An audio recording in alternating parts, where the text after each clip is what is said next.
चिन्तासन्तानहन्तारो यत्पादाम्बुजरेणवः स्वीयानां तान्निजाचार्यान् प्रणमामि मुहुर्मुहुः।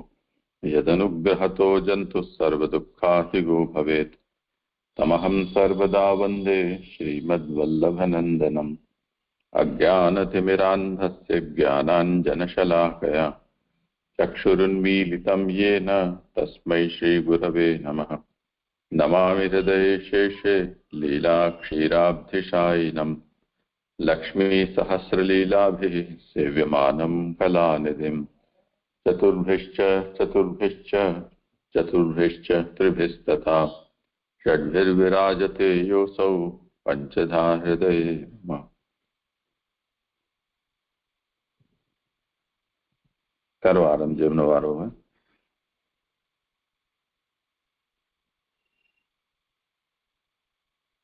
પ્રણામ જીજે.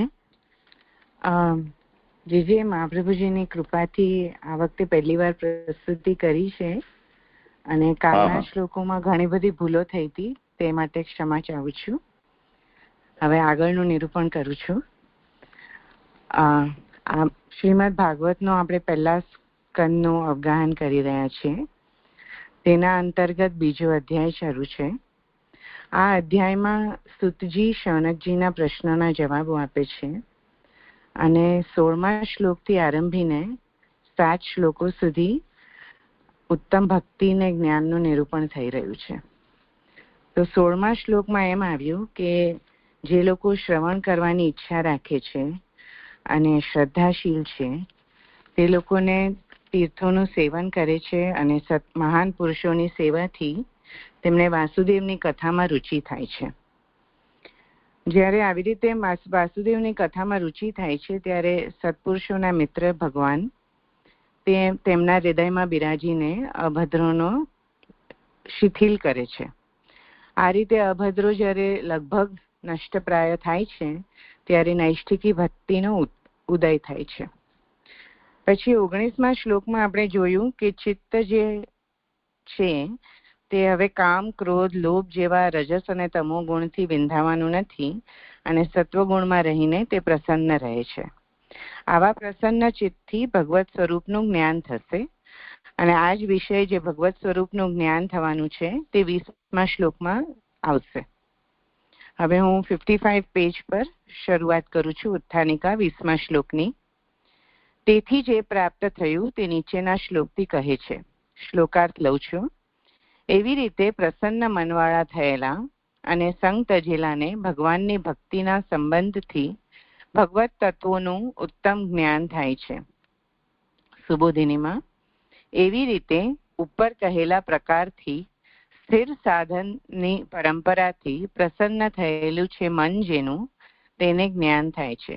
એટલે આપણે હમણાં વાત કરી કે જેનું ચિત્ત સત્વગુણમાં રહેલું છે તે ચિત્ત પ્રસન્ન થાય છે અને આવું મનને જ્ઞાન પ્રાપ્ત થશે.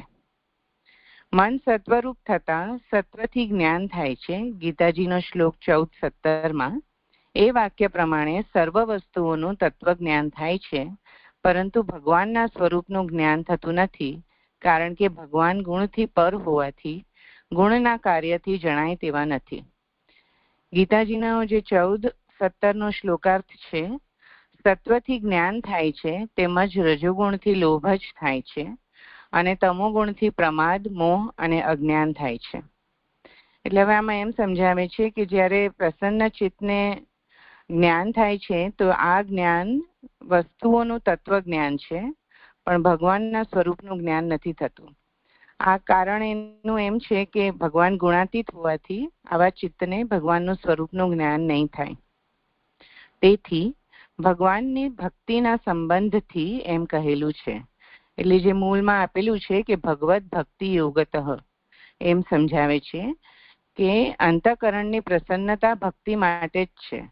તો ભક્તિ હશે ત્યારે જ ભગવાનના સ્વરૂપનું જ્ઞાન થશે એમ કહેવા માંગે છે. ભક્તિથી મને જાણે છે, ગીતાજી 18:55 એ વાક્ય પ્રમાણે ભગવાનનું જ્ઞાન તો ભક્તિથી જ થાય છે. તત્વ શબ્દથી હું જેવો અને જે છું ના અર્થનો સમાવેશ કરેલો છે. એટલે આ 1855 શ્લોકનું શ્લોકાર્થ લઉં છું.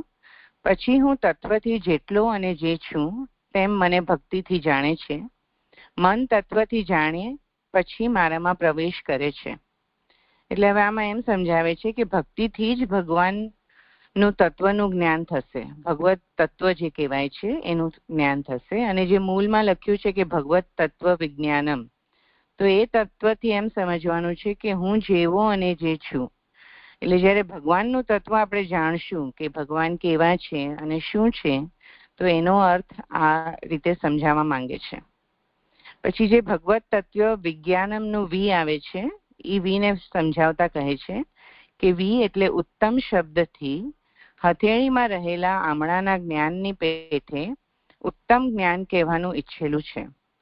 એટલે અહીંયા હું એમ સમજી છું કે હથેળીમાં રહેલા આમળાના જ્ઞાનને એવી રીતે સમજાવતા કહે છે કે જ્યારે આમળાનું જે ચ્યવન ઋષિ હતા એમને આમળાનું તત્વનું બરાબર જ્ઞાન હતું. એ કારણે જે આમળામાંથી ચ્યવનપ્રાશ બને છે એનાથી યૌવન પ્રાપ્ત થાય છે એમ કહે છે. તો આ જ રીતે જો આપણે પણ ભગવત તત્વનું જ્ઞાન મળશે, જે અહીંયા ઉત્તમ જ્ઞાન કહી રહ્યા છે, તો તે જ્ઞાન ભક્તિમાં સહાયક થશે. પછી સંગ તજેલાને, એટલે અહીંયા મૂળમાં મુક્ત સંગસ્ય જાયતે, સંગ તજેલાને સંગ તજવો જોઈએ. અને સંગ તજેલાને વિશેષણથી આમાં સંન્યાસની પણ અંગ તરીકે જરૂર છે એમ કહેલું છે. અંદર અને બહારથી સંગ તજવો જોઈએ. એટલે જ્યારે આપણને આવું ભગવત તત્વનું જ્ઞાનની ઈચ્છા રાખીએ છીએ તો એમ કહે છે કે સંન્યાસની પણ અંગ તરીકે આમાં જરૂર પડશે. અંદરના જ્ઞાનથી કામ ક્રોધ લેશું અને બહાર અંદરના સંગથી કામ ક્રોધ લેવાનો છે અને બહારના સંગથી ઘર તજવું એમ કહે છે. વિષયોમાં જેમનું ચિત્ત પ્રવેશેલું છે તેમને વિષ્ણુનો આવેશ તો દૂર રહ્યો, એ ન્યાયે પરિત્યાગ વિના ભગવાનનો આવેશ થતો નથી. એટલે જે આ કોટેશન આપ્યું છે એમાં એમ કે છે કે જ્યારે ચિત્તમાં વિષયો હોય છે ત્યારે તેમાં વિષ્ણુનો આવેશ નહીં થાય. એટલે એ જ પ્રમાણે પરિત્યાગ વિના ભગવાનનો આવેશ પણ નહીં થાય. તેથી સાક્ષાત્કાર થાય નહીં. એવી રીતે સંન્યાસ ઉત્તમ જ્ઞાન પ્રાપ્તિનું કારણ થાય છે. એટલે સંન્યાસ એમ કે છે કે સહાયક થશે. જ્યારે સંન્યાસ લીધું હશે ત્યારે ભગવત તત્વનું જ્ઞાન થશે અને ભક્તિનો ઉદય થશે. જે આ શ્લોક પૂરો થયો અહીંયા. છે કઈ વિચારણી?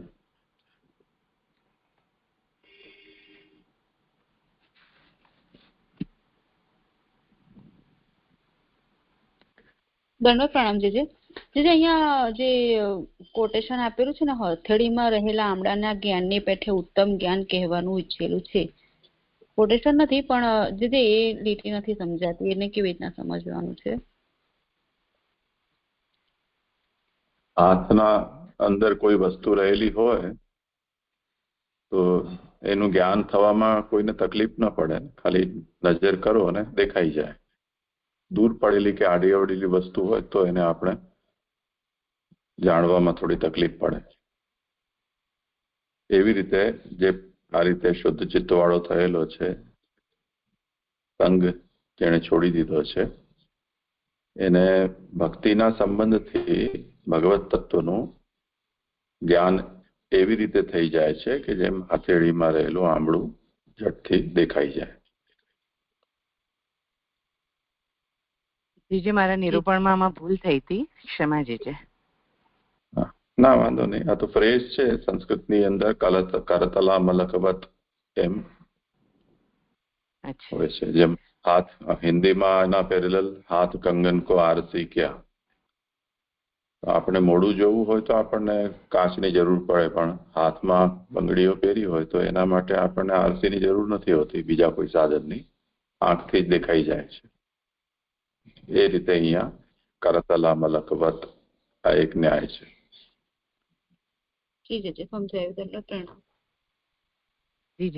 મારા બી શ્લોક પૂરા થયા અહીંયા. પ્રણામ જીજે. સમજવાનું કે આ હથેળીમાં અરે લાંબડાથી સાક્ષાત જ્ઞાન લેવાનું કેવી રીતે લેવાનું, બરાબર થઈ ગયું છે. દંડવત પ્રણામ. જે દંડવત પ્રણામ. મને અહીંયા એક પ્રશ્ન પણ છે ને પછી મારી પ્રસ્તુતિ પણ છે. પ્રશ્ન અહીંયા એ છે કે છેલ્લા લીટીમાં કહ્યું કે એવી રીતે સંન્યાસ ઉત્તમ જ્ઞાન પ્રાપ્તિનું કારણ છે. તો અહીંયા સંન્યાસથી વૈરાગ્ય લેવાનું છે કે આશ્રમમાં જે ચારે આશ્રમમાં જે છેલ્લે સંન્યાસ આશ્રમ જે કહેવાય છે તેની વાત છે? તે જરાક જાણવું છે. દંડવત પ્રણામ. કરો સમાધાન. જે હું એમ સમજુ છું કે સંન્યાસ એટલે જ્યારે ઘર છોડવાનું છે ત્યારે તમે તીર્થમાં જાઓ, મહાન પુરુષોનો સંગ કરો અને તેથી ભગવદ કથામાં રુચિ થાય, એ રીતનું મિનિંગ સમજાય છે મને. આશ્રમમાં જઈને પણ જો ત્યાં મહાન પુરુષો મળતા હોય તો એમાં બી કઈ વિપત ચાલે એવું બી, પણ બેસિકલી જ્યારે ઘરમાં કંઈક નડતર રૂપ હોય તો એ છોડવું પડે. પણ જો આપણું ઘર જ તીર્થરૂપ હોય, પ્રભુની સેવા થતી હોય, તો પછી સંન્યાસ લેવાની એવી કઈ ખાસ જરૂરિયાત હું એમ સમજુ છું કે નહીં જરૂર પડે. એ તો બીજો વિષય થઈ ગયો. અહીંયા તો સંન્યાસ એવું જ તાત્પર્ય છે.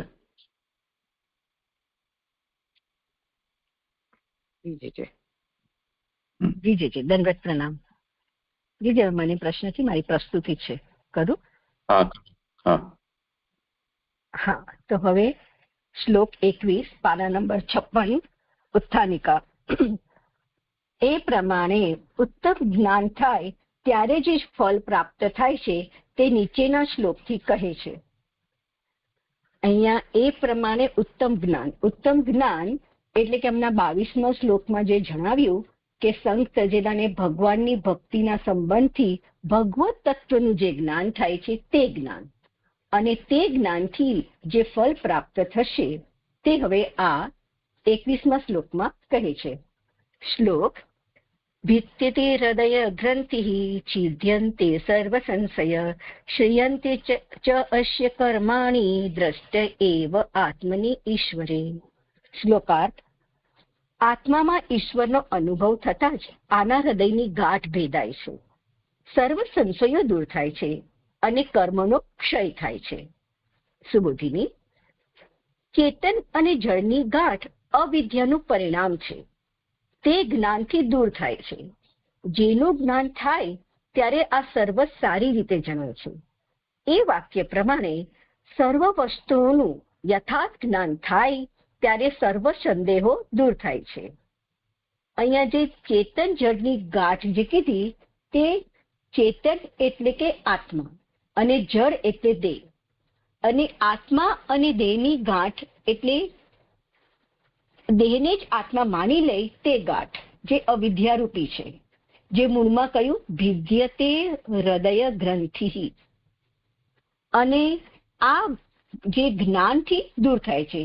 જેનું જ્ઞાન થાય એટલે આત્માનું જ્ઞાન થાય ત્યારે આ સર્વ સારી રીતે જણાય છે.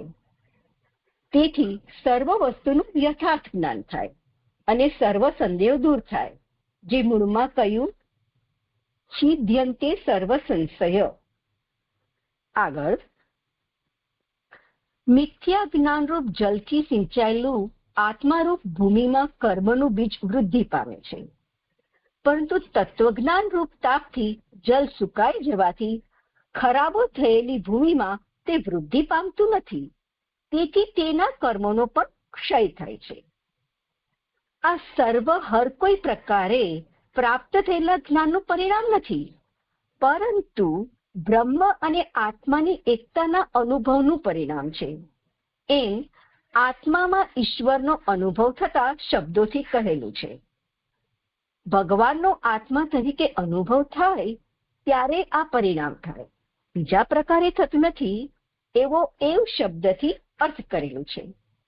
એટલે અહીંયા જે મિથ્યા જ્ઞાનની વાત કરી તે આત્મા, દેહ, ઇન્દ્રિય વગેરે બધાને ઈશ્વરથી ભિન્ન માનવાથી જે અજ્ઞાન થાય છે તે આ મિથ્યા જ્ઞાન, અને તેનાથી જ કર્મ બીજ વૃદ્ધિ પામે છે અને તેથી કર્મની પરંપરામાં જીવ ફસાઈ જાય છે. જ્યારે તત્વજ્ઞાન થાય ત્યારે તત્વજ્ઞાનના તેજથી આત્મરૂપી ભૂમિ સુકાઈ જાય અને તેથી તે ભૂમિમાં કર્મ બીજ અંકુરિત ન જ થાય.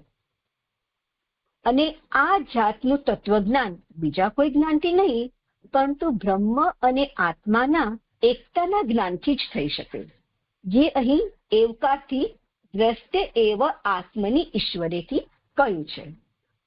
આગળ, કારણ કે આત્મા ઈશ્વર મટી જતા થયેલા પદાર્થો બીજો ઈશ્વર હોવાનું ન જણાવેલ હોવા છતાં આત્મા ઈશ્વર થતા દૂર થાય છે. કારણ કે બીજો ઈશ્વર હોવાનું અજ્ઞાન પોતાના સંસારનું કારણ થતું નથી. અહીં કારણ કે આત્મા ઈશ્વર મટી જતા થયેલા પદાર્થો, ત્યાં મટી જતાના માટેની 1 નંબરની ફૂટનોટ આવે છે. વિચારથી અવિદ્યાનો નાશ, અહીંયા વિચારથી લખ્યું છે પણ વિદ્યાથી આવે, વિદ્યાથી અવિદ્યાનો નાશ થાય, તેની પેઠે ફરી અવિદ્યાથી વિદ્યાનો પણ નાશ થાય એવો સંશય થાય. તેથી આ કહેલ છે. બ્રહ્મસૂત્ર 3.2.5 પ્રમાણે જીવપણું થતા ઉત્પન્ન થયેલા પદાર્થો ઈશ્વરપણું થતા દૂર થાય છે. એટલે કે અહીંયા જે બ્રહ્મસૂત્રની વાત કરી છે તેના વિશે કહે છે 3.2.5 કે ઈશ્વર એ ષષ્ઠગુણ છે, તે અંશાત્મક રીતે આત્મામાં પણ છે. પરંતુ બ્રહ્મસૂત્ર 3.2.5 જેમ જણાવ્યું છે કે આત્મામાં તે ષષ્ઠગુણ મટી જતા જીવને દુઃખ થાય છે, સંસાર થાય છે. જેવી રીતે ઐશ્વર્યના ગુણના તિરોધાનથી પરાધીનતા થાય, વીર્ય ગુણના તિરોધાનથી દુઃખ થાય, યશ ગુણના તિરોધાનથી સર્વહીનતા આવે, શ્રી ગુણના તિરોધાનથી જન્મ મરણની આપત્તિ આવે, જ્ઞાન ગુણના તિરોધાનથી અહમ બુદ્ધિ આવે, જેનાથી બધું વિપરીત વિચારે, વિપરીત અનુભવે, અને વૈરાગ્ય ગુણના તિરોધાનથી વિષયાશક્તિ થાય. એટલે આવી રીતે બધા જ ઈશ્વરના ગુણ મટી જતા જીવને સંસાર થાય અને તે દુઃખી થાય. હવે અહીંયા બીજા નંબરની ફૂટનોટ કે બીજો ઈશ્વર હોવાનું ન જણાવેલ હોવા છતાં આત્મા ઈશ્વર થતા દૂર થાય છે.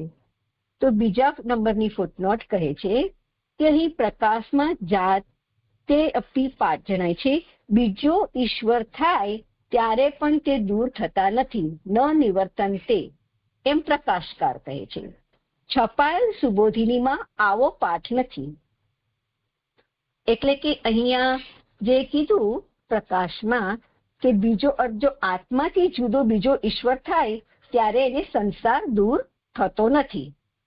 પણ જે સુબોધિનીમાં શું કહ્યું છે કે બીજો ઈશ્વર હોવાનું અજ્ઞાન, એટલે કે બીજો ઈશ્વર હોવાનું અજ્ઞાન, એટલે આત્મામાં જે ઈશ્વરનો અનુભવ કરે તો તેને સંસાર થતો નથી.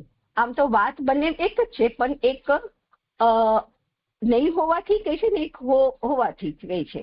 પણ વસ્તુ એ છે કે જો આત્મામાં ઈશ્વરનું જ્ઞાન થઈ જાય તો તેને આ હૃદય રૂપે તે અવિદ્યાની ગાંઠ ભેદાઈ જશે.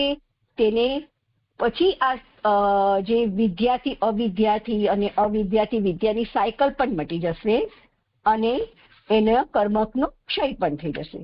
જે અહીંયા શ્લોક સંપન્ન થયો. હોય વિચારણી હતો ના જે મને આમાં નથી.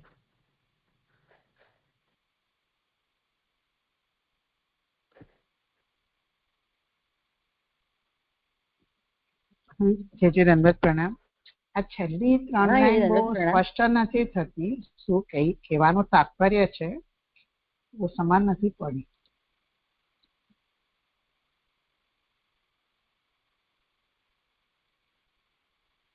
કરો સમાન.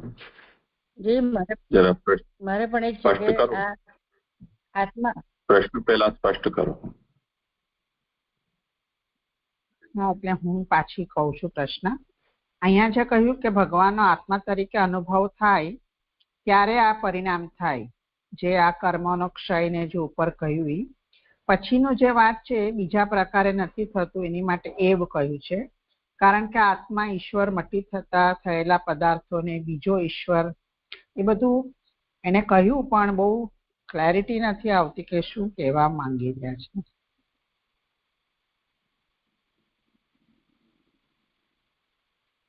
હા, કરો સમાધાન. જે ફરીવાર કોશિશ કરું છું કે જો પહેલી વાત શું કીધી કે આત્મામાં ઈશ્વર મટી જતા થયેલા પદાર્થો, એટલે જો આત્મામાંથી ઈશ્વર પણ મટી જાય એટલે ઈશ્વરના ગુણ ચાલી જાય તો એને આ અવિદ્યા લાગે છે, એને લીધે સંસાર થાય છે. એ એટલું ક્લિયર થયું. હવે શું કહે છે કે બીજો ઈશ્વર હોવાનું ન જણાવેલ હોવા છતાં આત્મા ઈશ્વર થતા દૂર થાય છે.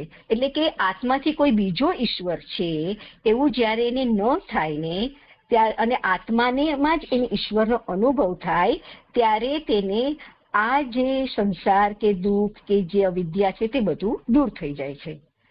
અને પછી કે છે કે કારણ કે બીજો ઈશ્વરનું અજ્ઞાન, એટલે કે હવે એને બીજો ઈશ્વરનું અજ્ઞાન, એટલે અજ્ઞાન એટલે કે બીજો ઈશ્વર છે નહીં એવું જ્ઞાન, પોતાનો આત્મા જ ઈશ્વર છે એવું જ્ઞાન, એટલે તેનાથી તેને પોતાના સંસારનું કારણ થતું નથી.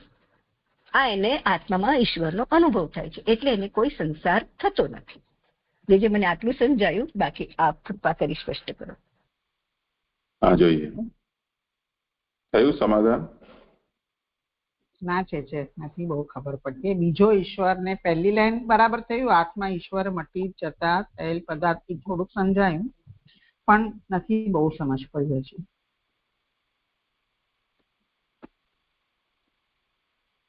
કોઈને સમાધાન કરવું હોય આ પ્રશ્નનો તો? સરદાર પ્રણામ. મને એવું સમજાય છે કે જે મિથ્યા અભિમાન છે ને, તો મિથ્યા અભિમાન હોય ત્યારે શું વિચારે છે કે હું ભોગી છું, હું આઢ્ય ધનાઢ્ય છું, હું સુખી છું, એવું જે વિચારે છે તે એને દેહાસ અનુસંધાન હોય છે ત્યારે એને એવું થાય છે. પણ જયારે જ્ઞાન થાય જો તત્વનું, તો એને આત્માથી સમજાય છે કે હું કાંઈ નથી, પણ સૌથી ઉત્તમ તો ઈશ્વર છે. તો આ જે મિથ્યા જ્ઞાનમાં તે જ હશે, અને પછી તત્વનું જ્ઞાન થાય છે ત્યારે એને ખરેખર સ્વરૂપ સમજાઈ જાય છે ભગવાનનું. પછી એ દૂર થાય છે અજ્ઞાન, હું આઢ્ય, હું સુખી, હું ઈશ્વર છું. આ જે ગીતાજીમાં કહ્યું છે ને તે મને એટલું સમજાયું અહીં સરદાર. આ બે નો ભેદ સમજાયો.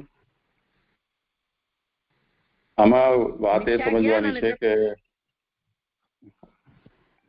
એવકાર ઉપર એટલા માટે ભાર આપેલો છે કે બ્રહ્મવાદના સિદ્ધાંત અનુસાર તો બધું જ બ્રહ્મ છે, બધું જ ભગવાન છે. તો તે સ્થિતિમાં સર્વ કંઈ જો ભગવાન છે તો જેવી રીતે આત્મા ભગવાન છે એમ દેહ પણ ભગવાન છે.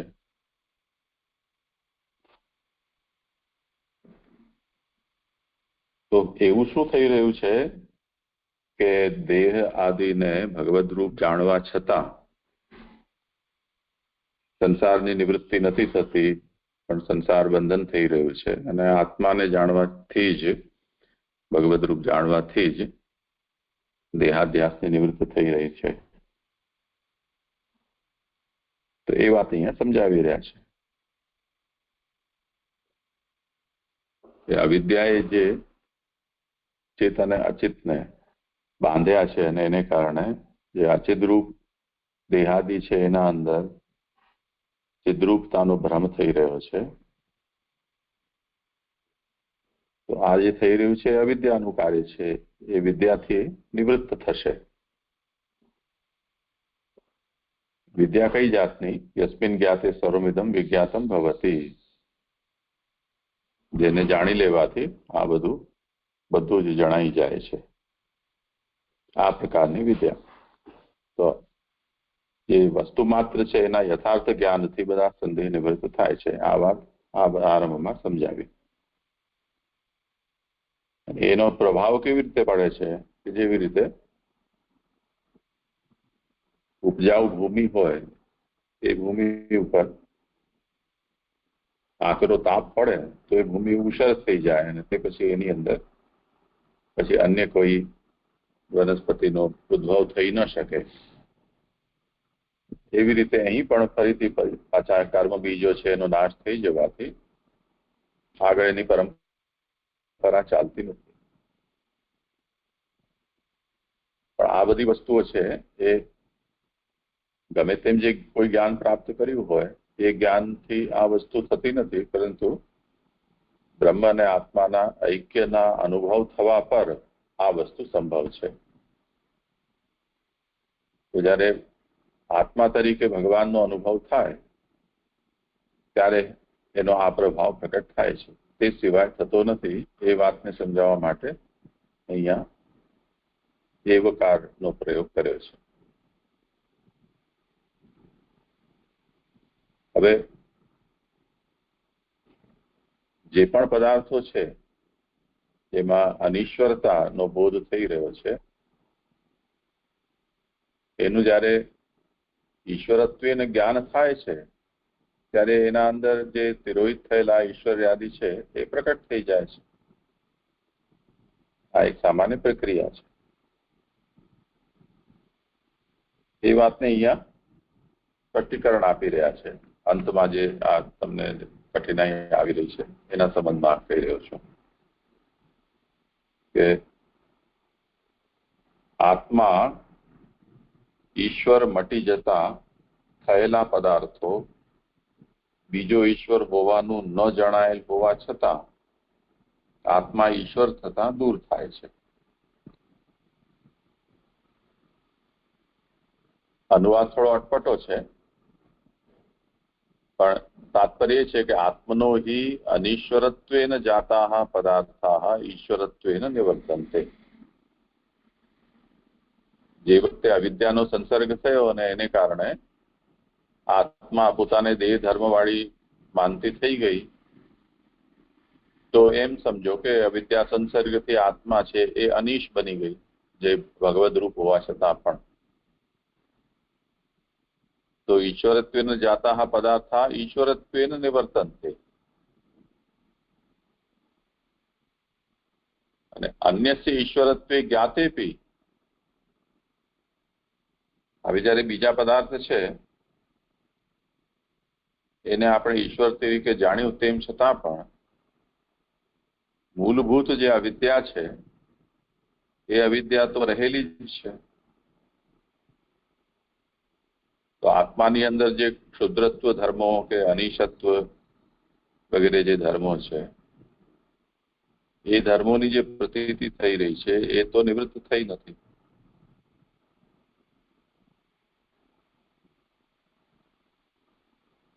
એટલે સંસાર હેતુ થાય છે.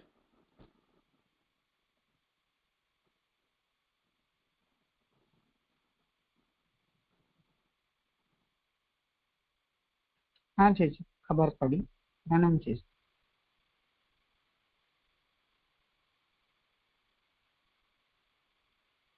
જીજી બહુ સુંદર થયું. દંડક પ્રણામ જીજી. આગળ લઉં જીજી.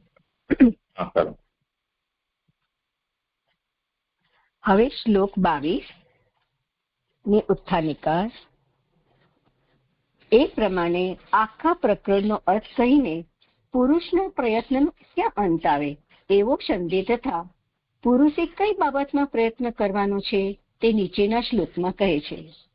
એટલે કે અહીંયા આખા પ્રકરણ એટલે કે હમણાં જે વાત કરી આત્મામાં ભગવાનનો અનુભવ થાય છે, તો પછી હવે પુરુષને કઈ બાબતનો પ્રયત્ન કરવાનો રહે છે તે હવે નીચેના શ્લોકમાં કહે છે. અતો વૈ કવયો નિત્યમ ભક્તિમ પરમયા મુદા વાસુદેવે ભગવતી કુર્વંતી આત્મપ્રસાદનીમ. શ્લોકાર્થ. તેથી જ્ઞાનીઓ નિશ્ચય ઘણા આનંદથી ભગવાનની પ્રસન્નતા કરનારી વાસુદેવ ભગવાનની ભક્તિ નિત્ય કરે છે. સુબોધિની. શુદ્ધ સત્વરૂપ અંતઃકરણમાં પ્રગટ થયેલા ભગવાન ઉપર ઘણો પ્રેમ રાખવો એ પુરુષના પ્રયત્નનો સાર છે.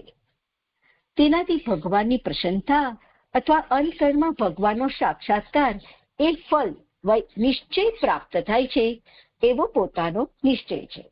એટલે કે અહીંયા પુરુષના પ્રયત્નનો અંત ક્યાં? તો જે શુદ્ધ સત્યરૂપ અંતઃકરણમાં ભગવાન પ્રગટ થાય છે તેના ઉપર પ્રેમ રાખવો તે. અને તેનાથી શું થશે કે તેનાથી ભગવાનની પ્રસન્નતા થાય અને અંતઃકરણમાં ભગવાનના સાક્ષાત્કારનો અનુભવ થાય છે અને તેથી ફળ નિશ્ચય પ્રાપ્ત થાય છે એવો પોતાનો નિશ્ચય છે. હવે જે અહીંયા મને પોતાના નિશ્ચયથી સૂતજીનો કે વ્યાસજીનો એ નથી ખબર, તો પછી પ્લીઝ આપ જણાવજો.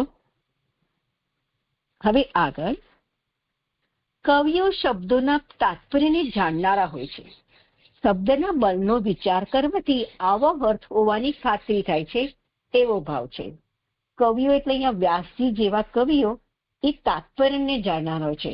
શબ્દ નહીં પણ તેના બળથી એટલે કે તેના અર્થને તાત્પર્યને જાણનાર હોય છે. તેથી અહીં જે સાક્ષાત્કાર સુધીનો અર્થ કહે છે તે સમજાય છે. સાધન પણ સુખરૂપ હોવાથી સદા ભક્તિ કરે છે. ક્ષણે ક્ષણે ભગવાન પ્રગટ થતા હોવાથી દરેક ક્ષણે ઘણો આનંદ ઉત્પન્ન થાય છે. એટલે કે અહીંયા સાધન પણ સુખરૂપ છે, એટલે કે શ્રવણાદિ સાધન છે તે પણ ખૂબ સુખરૂપ છે અને તેનાથી સદા ભક્તિ થાય છે. જેવી રીતે આપણે ક્ષણે ક્ષણે કથા શ્રવણ કરીએ અને શ્રીમદ ભાગવત એ આનંદરૂપ આનંદ હરિની આનંદમય લીલા છે.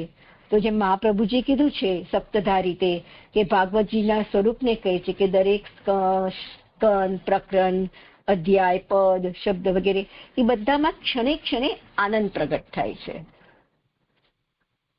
પછી કે છે ભક્તિ તો સત્વગુણમાં પ્રગટેલા ભગવાનની કરવાની હોય છે અને ભક્તિ જ્ઞાન ઉત્પન્ન કરનારી છે અને સાધન તરીકે ભક્તિ વિશે પ્રયત્ન કરવાનો છે એવો શબ્દના બળ પ્રમાણે નિશ્ચય થાય છે. એવો પ્રથમ અધિકાર છે. અહીંયા એક ફૂટનોટ આવે છે કે સાધન તરીકે ભક્તિ વિશે પ્રયત્ન કરવાનો છે. ત્યાં આગળ 1 નંબરની ફૂટનોટ છે કે આથી સૂત વગેરેનો અધિકાર કહેલો છે. જે મને અહીંયાની લાસ્ટ 2-3 લાઈન બરાબર સમજાતી નથી. ખાલી એટલું સમજાય છે કે સાધન તરીકે ભક્તિ તો સત્વગુણમાં પ્રગટેલા ભગવાનની કરવાની અને તેનાથી જ્ઞાન ઉત્પન્ન થાય, એટલે કે જ્ઞાન ભક્તિના અંગ તરીકે આવે છે. અને શ્રવણાદિ સાધન થી ભક્તિ વિશેનો પ્રયત્ન કરવાનો, એટલે અહીંયા સાધન રૂપા ભક્તિની વાત છે કે શું એ બી નથી સમજાતું. અને અહીંયા સૂતજીના અધિકારની વાત કરી તો તે કયા કોન્ટેક્સમાં ને કઈ રીતે મને જે અહીંયા નથી સમજાતી આ 3 લાઈન. દંડવત પ્રણામ. જે શ્લોક સંપન્ન થયો. જેમને સમાધાન સૂચતું હોય એ કેવું હોય. હા શારદા, મને એવું લાગે છે કે અહીં સૂતજી પોતાના અધિકાર પ્રમાણે કહે છે. તો એ સૂતજીનો અધિકાર પ્રથમ અધિકારી છે ને, પછી મધ્યમ ને પછી ઉત્તમ. તો અહીં પ્રથમ અધિકાર સૂતજીનો એટલો છે કે એ ભક્તિને શું સમજ્યા, સાધન તરીકે ભક્તિ વિશે પ્રયત્ન કરવાના છે. આટલું જે છે ને એ મને એવું સમજાય છે સરદાવા કે એ સૂતનો અધિકાર પ્રમાણે આ વચન છે. મને પણ શંકા છે આમાં, તો આપ જરાક કરાવજો કે અહીં સૂત પોતાનો અધિકાર આ શબ્દથી પ્રગટ કરે છે કે આ સાધન તરીકે, એટલે ભક્તિને જો અહીં ઉપર શું કહ્યું કે ઘણો પ્રેમ રાખવો. હવે પ્રેમ રાખવો, પ્રેમ તો હોય ને, ન હોય તો ન હોય. તો આ સૂતજીની ના વચનથી શું નીકળે છે કે કરવી જોઈએ એવી ભક્તિ, પ્રયત્નોથી થતી ભક્તિની વાત થઈ રહી છે, એવું મને અહીં સમજાયું છે. મારી ભૂલ હોય આપ સમજાવો સરદાવા. એ મને પણ અહીં એ છે સરદાવા. પ્રણામ. કોઈને કેવું હોય આ સંબંધમાં કઈ તો.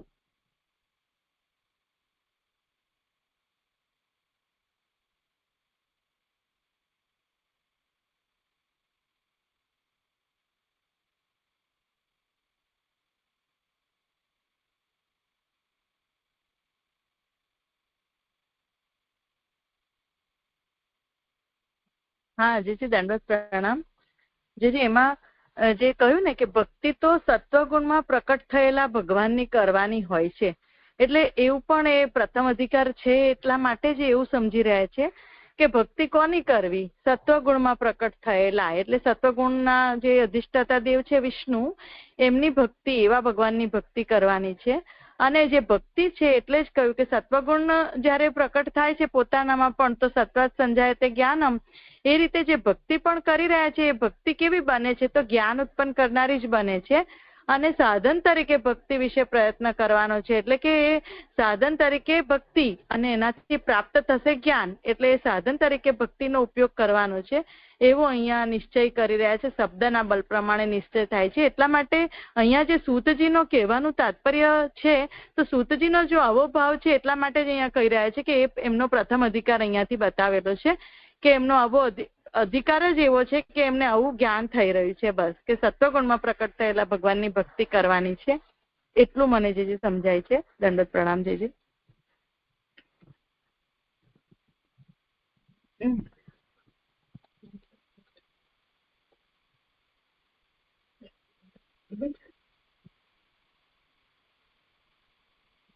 और કોઈને કઈ કહેવું છે? તમારું થયું સમાધાન? ના જે હજી એટલી નથી થયું. આપ કૃપા કરીને કરો ને. ભાનુબેન ક્યાં છે? હું કહું છે હેલો. હા, મને એવું લાગે છે કે અહીં એમનો જે પ્રથમ અધિકારની આ વચનોથી નિર્ણય આપ્યો પોતાનો સુતે ભક્તિ વિશે. હવે તો બધા અવતારો એ આવશે એટલે આ ચાલી રહી છે વાત, તો ભક્તિની વાતમાં એમને નિર્ણય આપ્યો કે સાધન ભક્તિ એ માની રહ્યા છે ને ભક્તિ કરવા જેવી વસ્તુ છે, પ્રયત્નપૂર્વક ને પ્રયત્ન કરવા જોઈએ. આટલી ન્યૂનતા મને મારી ભૂલ પણ હોઈ શકે છે, પણ એ ન્યૂનતા લાગે છે. શું સૂતજીની આ ન્યૂનતા અહીં બતાવી રહ્યા છે પ્રયત્ન કરવાના ભક્તિ માટે, એટલું મને સમજાય છે. આપ કરાવો સરસ બાબા. પ્રણામ છે. એટલે મને એવું સમજાય છે કે આપણે જે 6થા શ્લોકની ઉત્થાનિકામાં જોયું હતું ત્યાંથી આ વાત શરૂ થઈ હતી કે ભગવાન 17 શ્લોકોથી પોતપોતાના અધિકાર પ્રમાણે કહે છે અને ભગવાનનો સાક્ષાત્કાર ફલ છે અને પછી છેલ્લે ભગવાનની પ્રસન્નતા છે. અને એવી રીતે અહીંયા આ છેલ્લો 22મો શ્લોક આવ્યો છે તો અહીંયા હવે પ્રેમ પ્રગટ થઈ ગયો છે અને એમાં હવે એ કહી રહ્યા છે અહીંયા હવે સાધન રૂપ ભક્તિ નથી પણ આ સાધન હવે ફલાત્મક થઈ ગઈ છે. એટલે અહીંયા ક્ષણે ક્ષણે ભગવાન પ્રગટ થાય છે અને એટલે અહીંયા લખ્યું છે કે દરેક ક્ષણે ઘણો આનંદ ઉત્પન્ન થાય છે.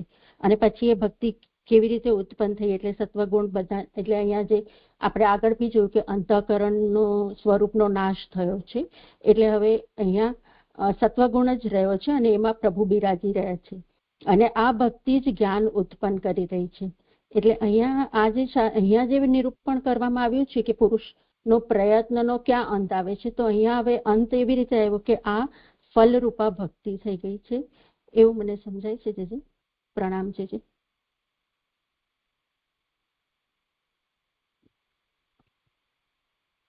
થયું સમાધાન?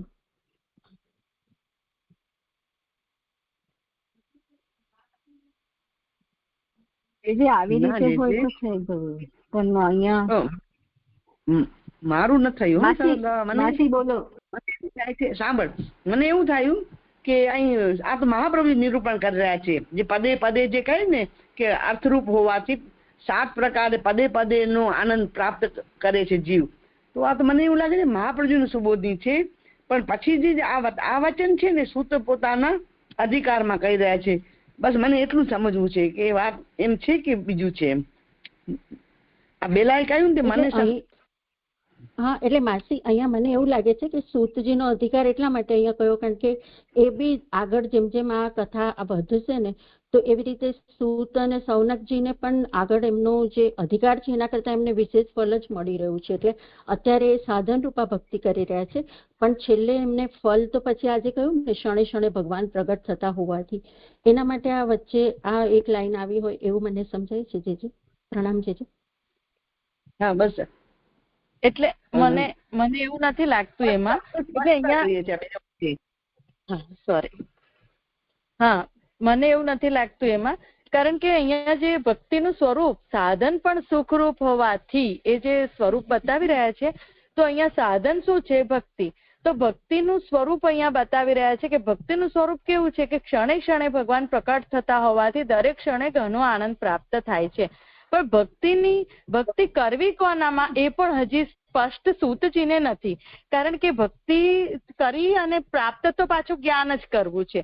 એ સ્પષ્ટતા નથી અત્યારે હજી એમને સૂતજીને કે ભક્તિ કોની કરવી, એ પણ હજી આગળ આવશે કે કોની ભક્તિ કરવી. એટલા માટે અહીંયા ભક્તિનું સ્વરૂપ બતાવ્યું છે. આજે આનંદ આપનારું જે બેલાબેન તમે કહી રહ્યા છો ને અહીંયા ભક્તિનું સ્વરૂપ બતાવી રહ્યા છે. બસ એટલી વાત અહીંયા છે. એટલે એ ક્ષણે ક્ષણે સુખ આપનાર હોવાથી ભક્તિ સદા ભક્તિ કરે છે, પણ એ કરવાનું પાછું પ્રયોજન શું છે? જ્ઞાન પ્રાપ્તિ.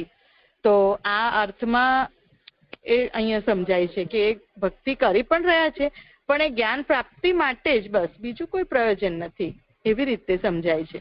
દંડવત પ્રણામ છે. હિનાબેન, મને એવું સમજાય છે કે 6ઠ્ઠો અને 7મો શ્લોક જે પહેલા આવી ગયો ને, તો તેમાં જ પહેલા ઉત્તમ ધર્મ કયો છે અને એ કોની ભક્તિ કરવી, એ બે વસ્તુ તો ત્યાં નિર્ણય થઈ ગયો અને પછી બધું કહેવામાં આવ્યું. અને હવે જે આ 23મો આવી રહ્યો છે ને, એમાં હવે કોની એટલે બ્રહ્માની કરવી કે મહાદેવની કરવી, એવી રીતે અહીંયા સમજાવી રહ્યા છે, એવું મને સમજાય છે. પ્રણામ છે. પણ જે મને તો પછી ક્વેશ્ચન થાય છે કે અત્યારે એટલો જ મુદ્દો છે આમાં કે સૂતજી આજે બોલી રહ્યા છે એનાથી સૂતજીનો અધિકાર દેખાઈ રહ્યો છે. કેમ કે આગળ એ વાત આવી હતી કે શબ્દના જાણનારા અને અર્થજ્ઞ એમ બે જુદા જુદા પ્રકાર થયા. સૂત છે શબ્દના વિશેષજ્ઞ છે, સર્વજ્ઞ હોવા છતાં પણ, તો એમને એવું અર્થ તાત્પર્યનું એટલી સ્ફુરણા નથી, એ કારણે એમનો હીનાધિકાર થયો છે. અને તે જ કારણે અહીંયા ભક્તિની અંદર સાધન રૂપતા એમને જણાય છે. તો જે શબ્દબલ ને જાણનારા છે એ લોકોએ આ વિવેક રાખવો કે સાધન રૂપથી ભક્તિ કરવી કે જે ભક્તિથી જ્ઞાન ઉત્પન્ન થાય છે. તો આગળના શ્લોકમાં આ વાત નિરૂપણ થઈ કે જ્ઞાન જે છે એ ભક્તિથી જ ઉત્પન્ન થાય છે. એ વાતને અહીંયા ફરીથી એને કન્ફર્મ કરી રહ્યા છે. અને આ જે અભિપ્રાય છે એમાં આચાર્યચરણે કહ્યું કે જે વહી પદ છે તો વહી અવયવ નિત્યમ, એ વહી પદથી નિશ્ચય બતાવ્યો છે. આ તાત્પર્યથી આ વાત કહેવાય છે. અને એ પ્રશ્ન થયો હતો કે આ નિશ્ચય કોનો? એટલે આ સૂતજીનો નિશ્ચય છે. તો સૂતજી પણ આ જ વાતને વિચારીને પોતાનો અધિકાર જેવો છે તે પ્રકારે અહીંયા સાધનત્વેને જ્ઞાનના સાધન રૂપથી ભક્તિ છે એવું નિરૂપણ કરી રહ્યા છે. એટલે એમનો અધિકાર છે આ પ્રથમ કક્ષાનો છે એમ કહ્યું છે.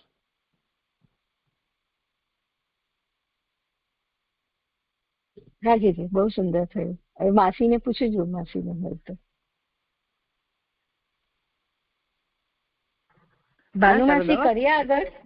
હા હા, બસ સરસ થયું. હો જી, સરસ દવા. હા ભલે. હો પ્રણામ.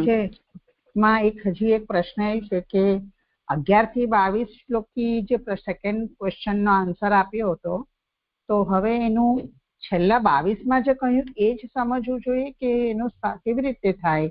કારણ કે પ્રશ્ન એ હતો બીજો કે આમાં જે સાર હોય તે બુદ્ધિથી કાઢીને કહો કે જેથી ભૂતોનું કલ્યાણ થાય અને ભગવાન ઘણા પ્રસન્ન થાય. તો 11 થી 22માં આનો જવાબ આપ્યો છે એવું આપણે ભાગવતાર્થમાં જોયું. તો અહીંયા જે પહેલી લાઈન લખી છે કે ભગવાન પર પ્રેમ રાખવો એ પુરુષના પ્રયત્નનો સાર છે, પણ આ સેકન્ડ ક્વેશ્ચનનો આન્સર તરીકે તો હજી લાગતું નથી. તો કેવી રીતે એનું સમજવું?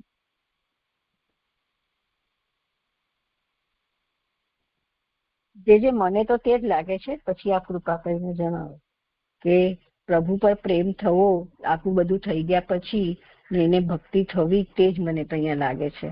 ભલે સાધન રૂપા ભક્તિની વાત કરી રહ્યા પણ એ જ વાત લાગી રહી છે. પછી આ કૃપા કરી મને એવું લાગે છે સૂતજી ધર્મ રૂપે ભક્તિનું ધર્મ રૂપે નિરૂપણ કર્યું હોય ને એવું લાગે. સરદાવા ભક્તિ એક ધર્મ છે, એ ધર્મ રૂપે નિરૂપણ કર્યું છે. તેથી હીનાધિકાર એમનો અહીં પ્રગટ થઈ રહ્યો છે આ વચનથી. તો એ પણ છે નિરૂપણ કર્યું હોવાથી સૂતનો હીનાધિકાર દેખાય છે કે ધર્મ રૂપે ભક્તિને લીધી છે, ફલ રૂપે નથી દીધી. એ પણ થાય. આ મારા બધા પ્રશ્નો છે એટલે પૂછું છું. સરદાવા પ્રણામ.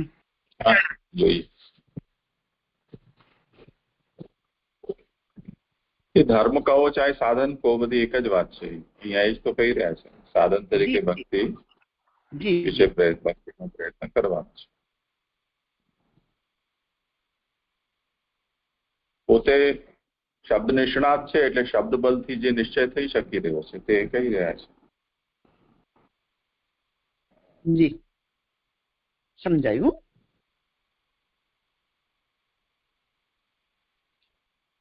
જે આ મારા પ્રશ્નનું પિંકીએ કહ્યું તો એ બરાબર છે, કારણ કે પ્રશ્ન 1.11 એવું હતું કે વિભાગથી શ્રવણ કરવા યોગ્ય શાસ્ત્રો ઘણા છે અને તેમાં ઘણા કર્મો કરવાના કયા છે, એટલે હે સત્પુરુષ આમાં જે સાર હોય તે બુદ્ધિથી કાઢીને કહો જેથી ભૂતોનું કલ્યાણ થાય ને ભગવાન પ્રસન્ન થાય. તો ખાલી પ્રેમથી તો એવું લાગતું નથી, એટલે મને લાગે છે આ હજી ઇનકમ્પ્લીટ થાય છે કાંઈ. એટલે હજી મેઇન જે સાર એમને પૂછ્યો તો કે કાઢીને કહો એ હજી મને ખુલ્લું નથી થયું, એ પ્રશ્ન છે. મૂળમાં તો એટલું જ વાત આવ્યું ને, નિષ્કર્ષ તો એ જ આવ્યો કે જ્ઞાનીઓ ભગવાનને પ્રસન્ન કરનારી ભક્તિ નિત્ય કરે છે, એટલે એ જ કરવું એ જ સાર થયો અને એ જ એનો ઉત્તર પણ થયો.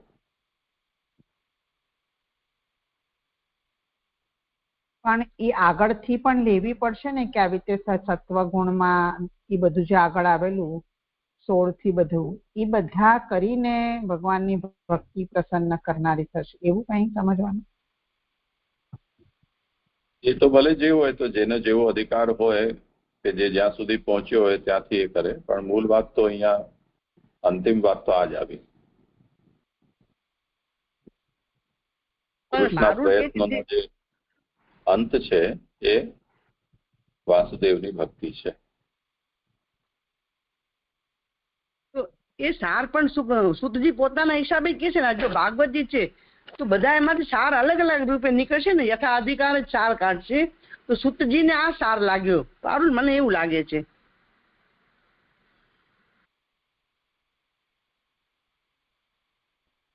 હા, એટલે બરાબર છે જે કહ્યું છે, જે પણ મને એવું હતું કે આગળથી જે 11 થી 22 જે આખો કોન્સેપ્ટ આવ્યો કે આ રીતે પહેલી ટાઈપની ભક્તિ કહી, અંતઃકરણ શુદ્ધ થાય, નિધિધ્યાસન અર્થ, વૈરાગ્ય, શ્રવણ ભક્તિ, પછી 18-19માં નૈષ્ઠિકી ભક્તિ, ચિત્ત શુદ્ધ થાય, સત્વગુણમાં સ્થિત રહે, એ બધું કરતા કરતા આ સમજવાનું છે ને 22માં જે કહ્યું એમ હું પૂછી હતી કે એવી રીતે થાય તો જે એવું કીધું કે એ તો જેનો જેવો અધિકાર હોય ને જે રીતે એ પહોંચી શકે, પણ અલ્ટિમેટલી તો ભક્તિ કરવું એ જ સાર છે, એવું હું સમજી. હા બરાબર. ત્રણ શૃંખલા ને એ અધિકારની દ્રષ્ટિથી જ 3 શૃંખલા બતાવી છે. હા, થઈ ગયું મારો. પ્રણામજી.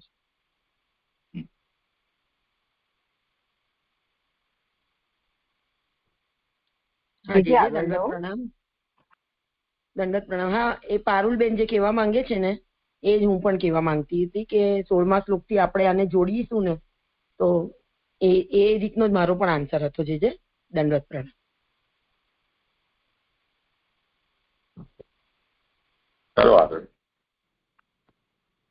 દંડવત પ્રણામ. હવે 23મો શ્લોક,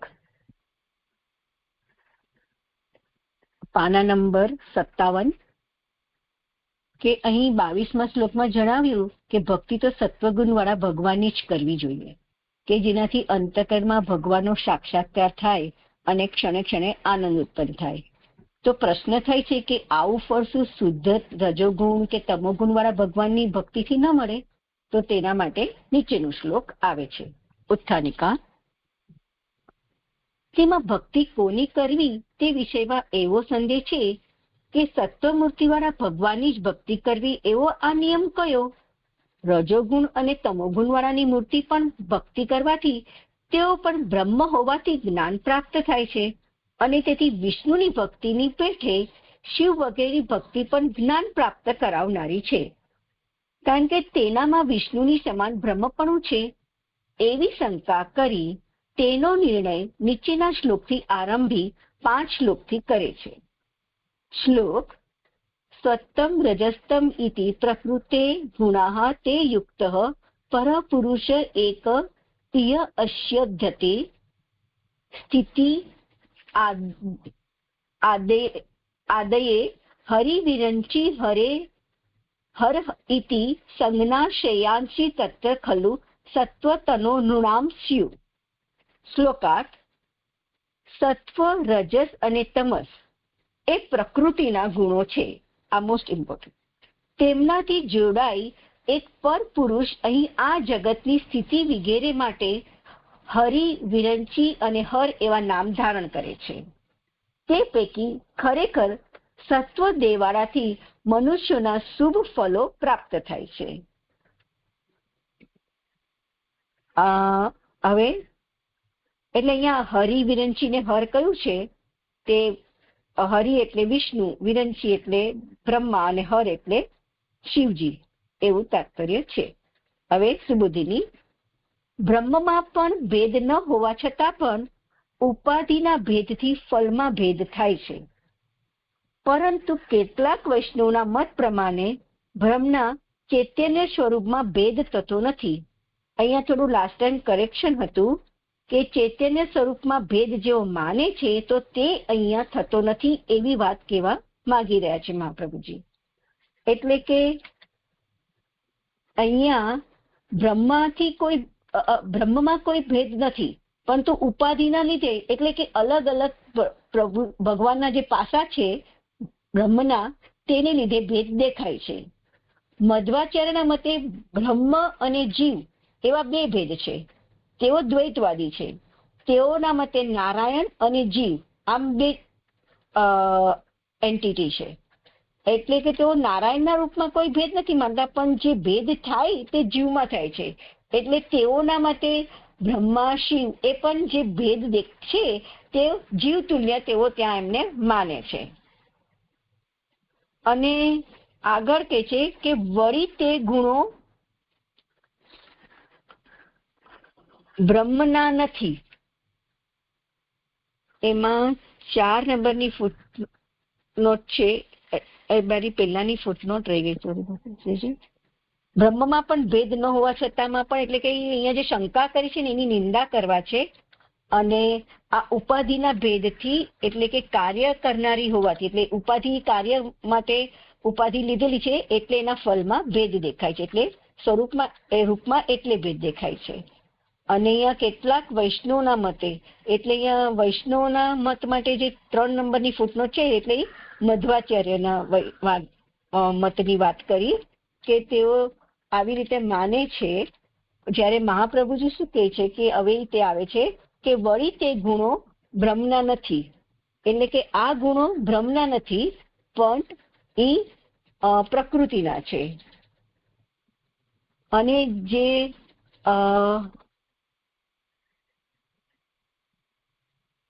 હવે કે છે એમાં આગળ, જો બ્રહ્મના હોય તો ઊંચા અને નીચા સમજી લેવું જોઈએ કે જે અન્ય મતોની અહીંયા આલોચના કે સંદર્ભ શ્રી મહાપ્રભુજી કહ્યો છે, એમાં કહેવાનો અભિપ્રાય એ છે કે આ 3 બ્રહ્મ જ છે. તે બ્રહ્મ જ પોતે તે રૂપમાં પ્રકટ થયું છે, પણ ફલમાં ભેદ ઉપાધિ વશાત આવે છે. ઉપાધિ જે છે એ આ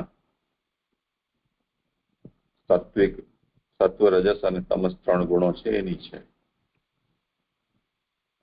તો રજસ તમસ ઉપાધિથી બ્રહ્મા અને શિવ યુક્ત હોવાને કારણે, એટલે બ્રહ્મ રાજસ ગુણની ઉપાધિથી યુક્ત થયો છે, તો બ્રહ્મા રૂપ પ્રકટ થયું છે. અને તામસ ગુણની ઉપાધિથી યુક્ત થવા પર શિવરૂપ એ પ્રકટ થયા છે. તો એ જે ઉપાધિકૃત ભેદ છે એ ફલની અંદર ભેદ કરનારા છે. પણ મધ્વ સંપ્રદાય એમ માને છે કે બ્રહ્મમાં ભેદ નથી, પણ એના જે ચૈતન્ય રૂપો છે એમાં ભેદ છે. એ એમનો સિદ્ધાંત છે. એટલે નારાયણ છે તો બ્રહ્મ છે, પરંતુ તે સિવાયના જેટલા પણ છે એ બધા જીવ છે. અર્થાત બ્રહ્મા અને શિવ પણ જીવ જ છે, એવો મધ્વ સંપ્રદાયનો સિદ્ધાંત છે. એ બ્રહ્મના રૂપો છે એવું એમને ત્યાં સ્વીકાર્ય નથી. એટલે આપણે ત્યાં જે અન્યાશ્રય વગેરેના સંબંધમાં એમ કહેવામાં આવે છે કે આ ભગવાનના આ મૂળ રૂપો છે. એટલે ઈશ્વર કોટીમાં બ્રહ્મા, શિવ વગેરે આવે છે, અને જે અન્ય છે એ વિભૂતિ છે. તો ભગવાનના સેવક કે ભગવાનની વિભૂતિ તરીકે તે દેવોનું સન્માન કરવું આવશ્યક છે, યદિ પ્રસંગ આવ્યો છે તો. સામે ચાલીને તો કોઈ પ્રસંગ નથી. પણ મધુ સંપ્રદાયમાં એ વાત પણ સ્વીકાર્ય નથી, કેમ કે આ બધા જીવો જ છે, એ બ્રહ્મ છે જ નહીં. એને કારણે આપણા કરતા એમને ત્યાં અન્ય આશ્રયનો સિદ્ધાંત વધારે કઠોર છે. તો એ લઈને આ નિરૂપણ કરી રહ્યા છે કે નતુ ચૈતન્ય સ્વરૂપમ વિદ્યતે કેશાંચિદ વૈષ્ણવાનામ મત ઇવ તેપી ગુણા ન બ્રહ્મણ, એમ કરીને એનું અહીંયા નિરાકરણ કર્યું છે કે આ જે શ્લોક છે 23મો, એમાં એ જે પરપુરુષ છે એ પરપુરુષ પ્રકૃતિના ગુણોથી યુક્ત થાય છે, અને તેથી સત્વગુણથી યુક્ત થવા પર હરિ, રજોગુણથી યુક્ત થવા પર બ્રહ્મા, તમોગુણથી યુક્ત થવા પર શિવ, આવી સંજ્ઞા એ પરમ તત્વની થાય છે. તો જે જીવ અને ઈશ્વરનો ભેદ મધ્વ સંપ્રદાયે સ્વીકાર્યો છે એ આ 23મા શ્લોકથી વિરુદ્ધ જાય છે, એમ છે મહાપ્રભુજી યાદ અપાવે છે.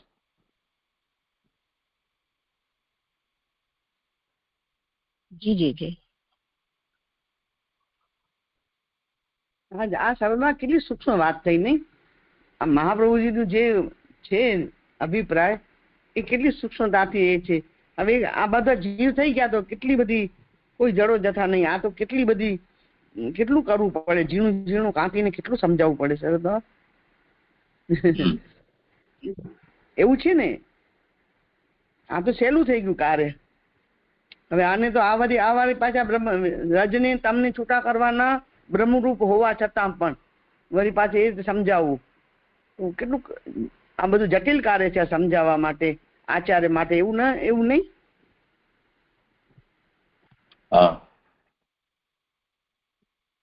પ્રણામ સર.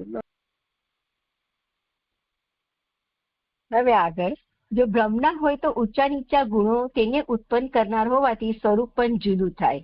એટલે હમણાં જે સમજાયું કે જો બ્રહ્મના ગુણ હોય તો સત્વરજ, સત્વતમ અને રજથી વધારે કહેવાય, એટલે રજ અને તમ સત્વથી નીચે કહેવાય. તો પછી બ્રહ્મનું સ્વરૂપ પણ તેવું ઊંચું નીચું ભેદવાળું થઈ જાય, તો તેવું નથી.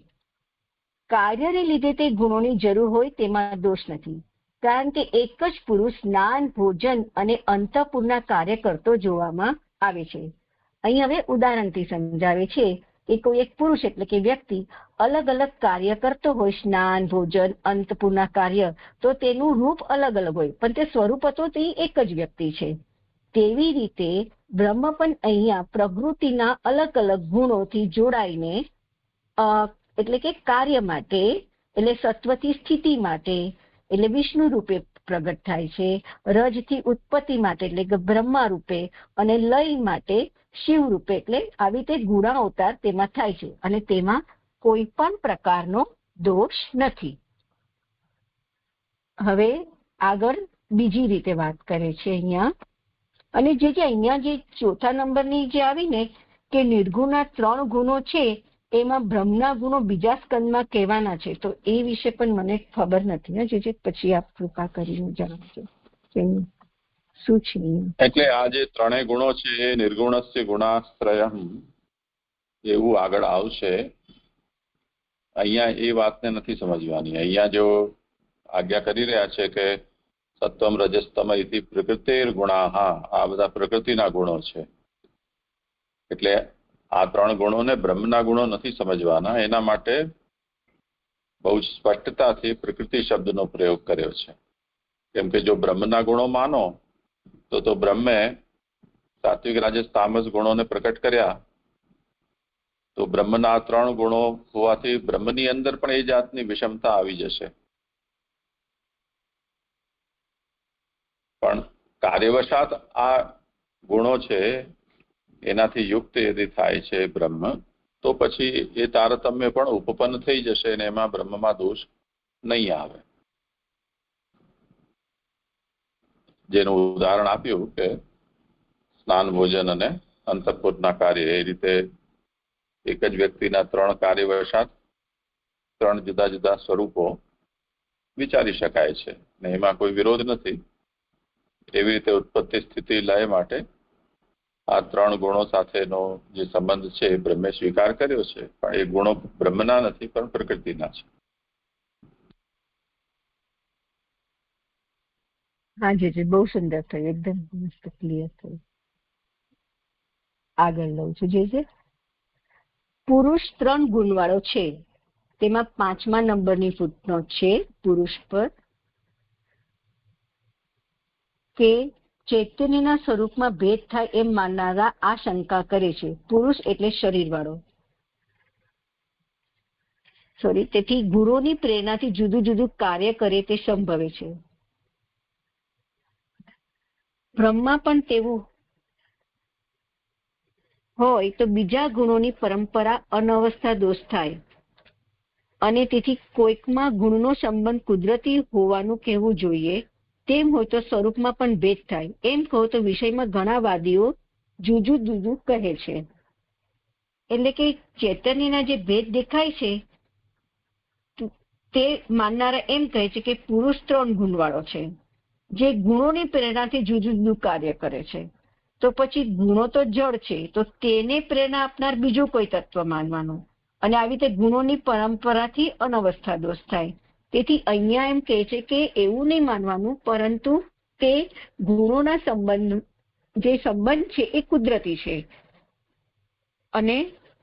અને તેનાથી હવે જુદા જુદા વાદીઓની આના બેઝ પર વાત આવે છે કે સાંખ્યો તો બ્રહ્મને પ્રકૃતિનો નિત્ય સંબંધ હોવાનું કહે છે. તેમાં સાંખ્યો પર 6ઠા નંબરની ફૂટનોટ છે. સાંખ્યો એટલે કાર્ય ઈશ્વરવાદી છે. તેઓનો મત એવો છે કે ઈશ્વરને સદા પ્રકૃતિનો સાથે સંબંધ છે. એટલે સાંખ્ય માટે તો પ્રકૃતિ અને પુરુષનો જ નિત્ય સંબંધથી બધું થાય છે માને છે. તેઓને બ્રહ્મની કોઈ એના માટેની ઓલું નથી માનતા. પછી બીજાઓ તો એમ કહે છે કે તેને પ્રકૃતિનો સંબંધ નથી જ, બ્રહ્મથી જ તેઓ સંબંધ હોવાનું જણાય છે. તેમાં બીજાઓ માટે 7 નંબરની ફૂટનોટ છે કે પતંજલિ મતવાળા અને માયાવાદીઓ, અને 8મા નંબરની ફૂટનોટ છે ભ્રમથી, એટલે કે ઉપાધિને લીધે થયેલા ભયથી જ. એટલે કે આ માયાવાદી અને પતંજલિ લોકો એમ માને છે કે પ્રકૃતિ અને પુરુષને આપણને જે સંબંધ હોવાનું લાગે છે તે આપણો ભ્રમ છે, એકચ્યુઅલી એવું નથી. અને આગળ કહે છે કે ભાગવત સિદ્ધાંત પ્રમાણે તો ભગવાનમાં કરતાપણું સહજ છે, એટલે કે ભગવાન જ આ જગતને ઉત્પન્ન કરે છે, એવો ભાગવતજીનો સિદ્ધાંત છે. હવે તેમાં કોઈક રૂપ પ્રકૃતિ અને પુરુષના ભેદથી 2 પ્રકારનું થાય છે. તેમાં કોઈક રૂપ એટલે કે અહીંયા 9 નંબરની ફૂટનોટ છે અક્ષરના એક ભાગરૂપ કુટસ્થ ચૈતન્ય. એટલે કે અહીંયા મહાપ્રભુજીનો મત મને હોય એવું અહીંયા લાગે છે કે અક્ષર રૂપથી બ્રહ્મ, પ્રકૃતિ અને પુરુષ એમ 2 રૂપે થાય છે. હવે આગળ, જે મહાભૂતોના બનેલા પદાર્થોની રચનામાં મહાભૂતોની જરૂર છે, પણ મહાભૂતો રચવામાં તેમની જરૂર નથી.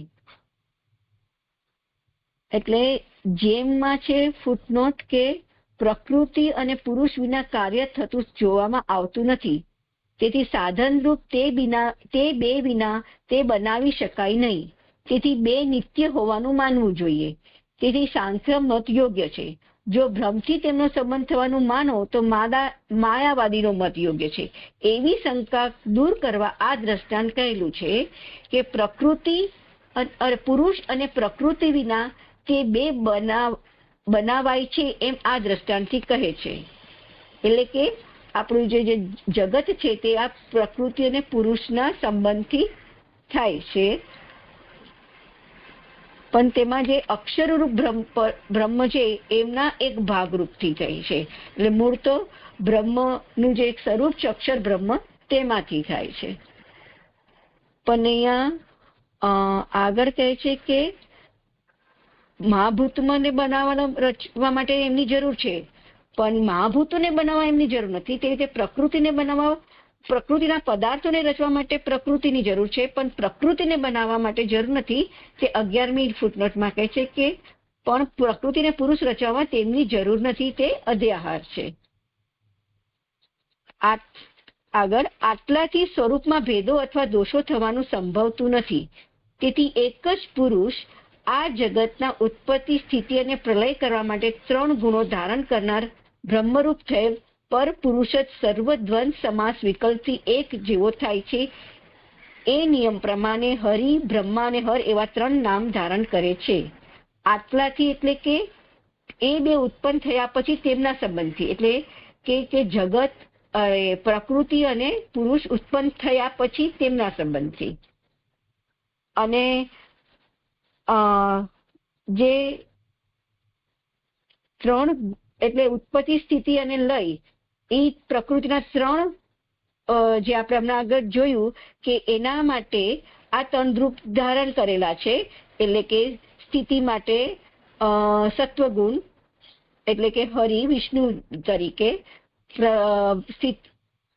ઉત્પત્તિ માટે રજગુણ તે બ્રહ્મા તરીકે, અને પ્રલય માટે તમગુણ તે હરિ, અને એવી રીતે ધારણ કરીને આ 3 નામ ધારણ કરે છે.